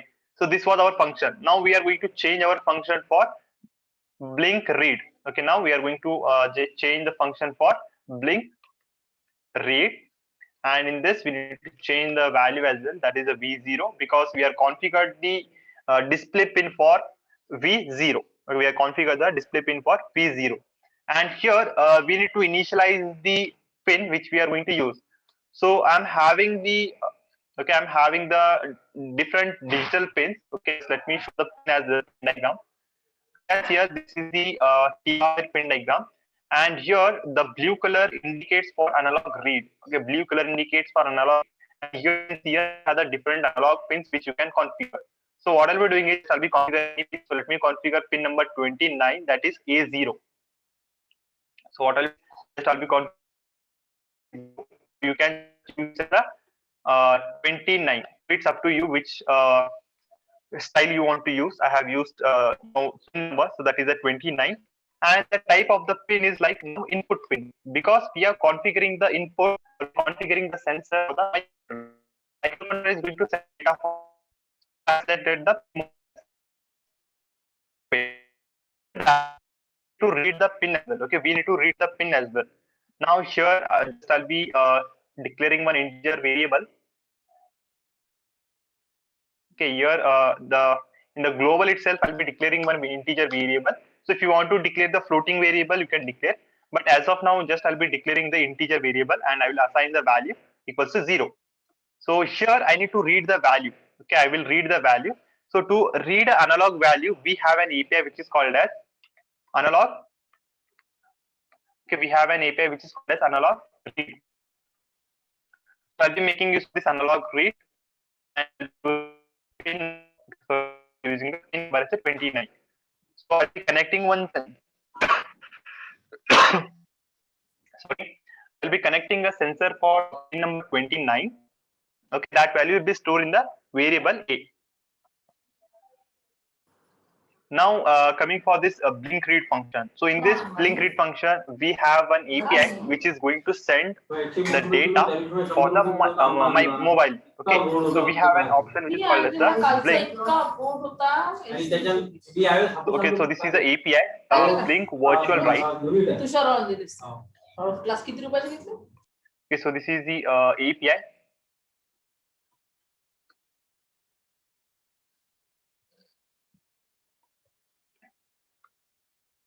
Okay, so this is the API blink virtual write.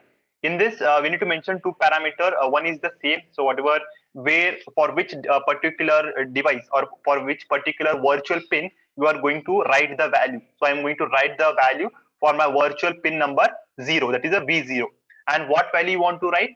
So whatever the value which has been read by my variable. Okay, that is the A variable. Then that is the analog value. Okay. So this is a simple program. Now here it is going to send the value. Okay, just I'll be building the program.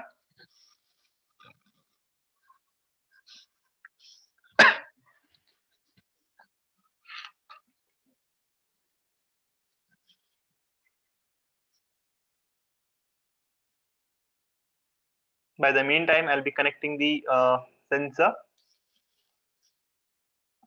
So here for as a sensor part, I have used the potentiometer so that I can show you the how the values we can change, or how we will be able to see their different values. So that's why I'll be connecting the potentiometer.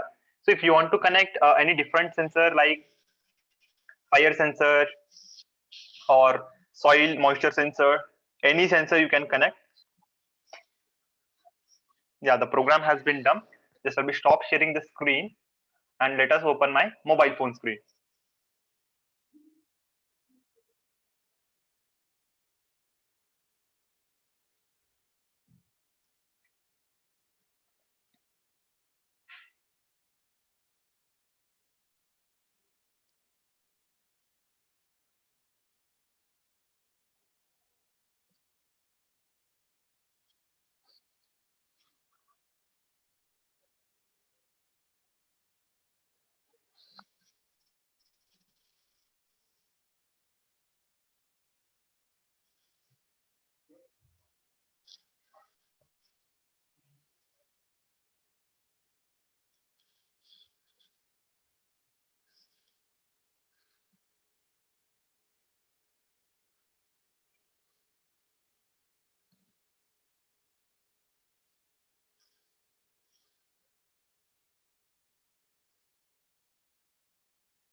Just a minute. My device is not connecting.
So here, one change you need to do. Okay, one change you need to do, that is the push button.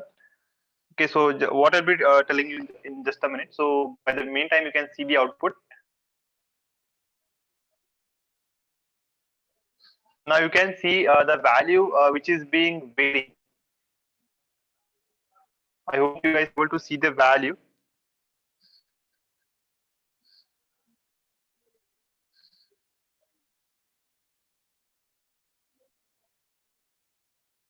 So value will be updated for every 1 second. So you where to change this?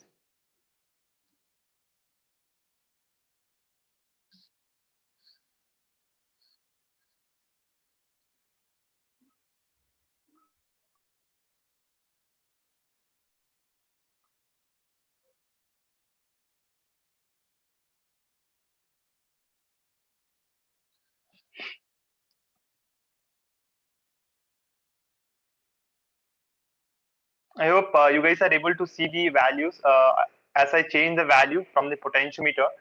So, so this value will be sent to the microcontroller, and you can see the value which is being varied.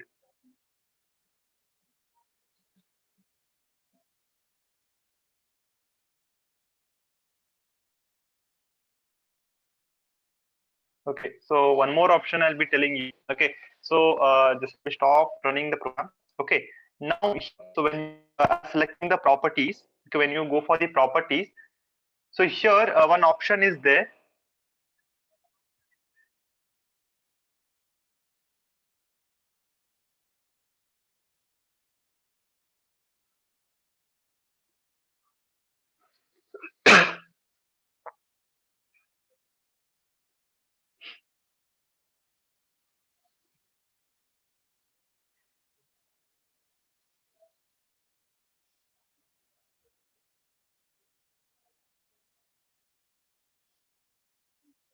Yeah, so once you open this settings, so here reading rate one option is there.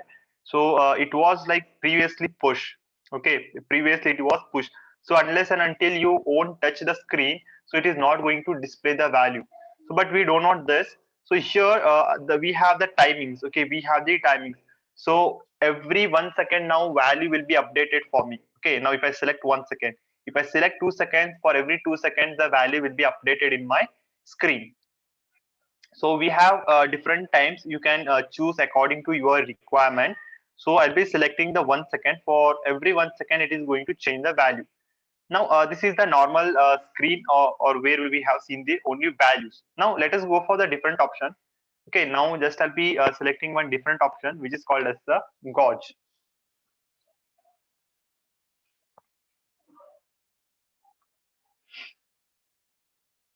Okay, so I'll be going for same thing. Here you have an option called as a gauge. I'll be selecting the gauge. Go for the settings. Okay, in the settings, again, same thing, we should select the pin number. Okay, again, I will be selecting the pin number, virtual pin number 0. Okay, then here again reading rate, again go for a 1 second.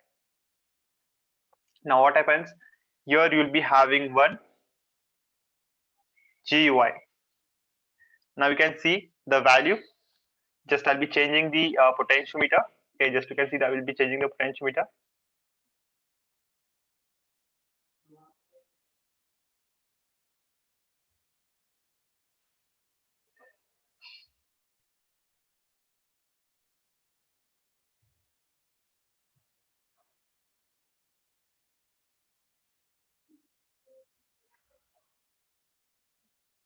Okay, you can see this is the one option which is called it's a gauge. So this also you can configure. Okay, this is also you can configure.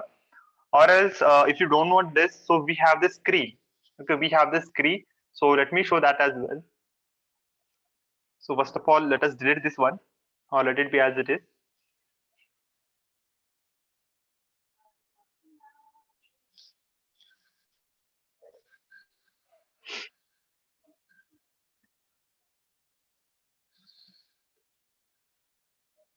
So once you scroll down, so here bottom we have an option which is called as the LCD. Okay, bottom we have an option which is called as a LCD. Just select that LCD. Again, same thing. So let me delete this first.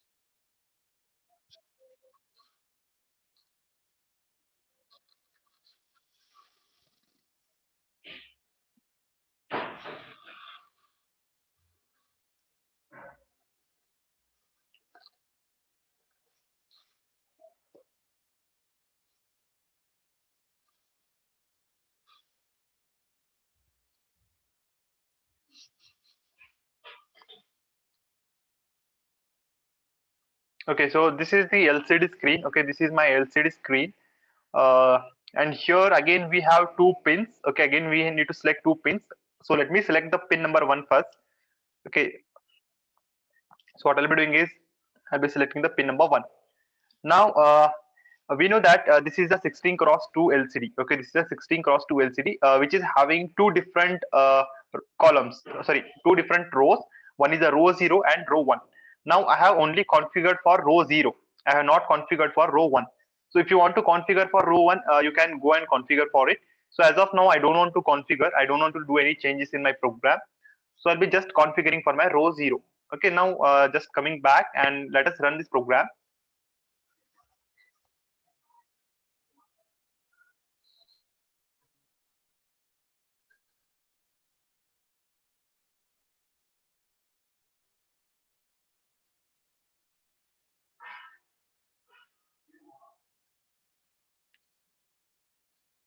Now you can see here, now the output is going to display on the screen.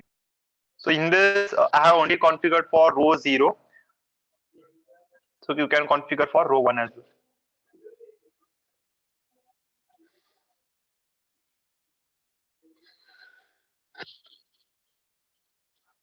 I hope the output is clear for everyone. So here we'll be ending up our today's session. So this was the blink part. Suppose if you want to configure the different widgets, again in the same manner you need to configure. So whatever we have did till now. So for same manner you need to configure for other. So there are lot many different. Okay, there are lot many different widgets which are available. Suppose if you want to send any notifications, okay, you can just configure this particular notification part. Okay, here you can send the notification for Twitter, you can send the notification for normal message for your mobile phone, then you can send the email as well. Then coming for device management, so you will have the device selector as well. Then coming for others, so here real-time clock we have, then music player we have. So there are different options which are available. So in the similar manner or the similar fashion you can configure. So you can see here GPS, the smartphone sensors which are available. So everything is available, such as accelerometer, then gravity sensor we have, light sensor, then we have GPS trigger or GPS stream. So these are the different options which are available with the help of this blink, which you can configure. Suppose if you are doing any project related to GPS system and you want to know where that particular device is there, so you can configure the GPS sensors and all. So so everything will be displayed as well. So in a similar fashion, sorry, in a similar fashion, you can configure these particular widgets.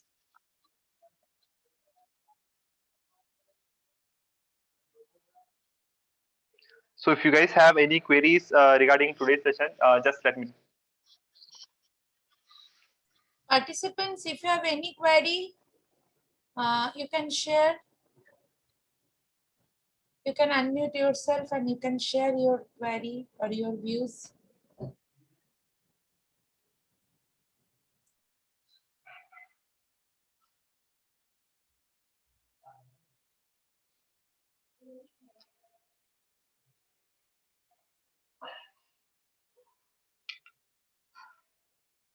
I hope this session was fun for you. So to try out with your IoT applications to controlling a remote device with the help of mobile app.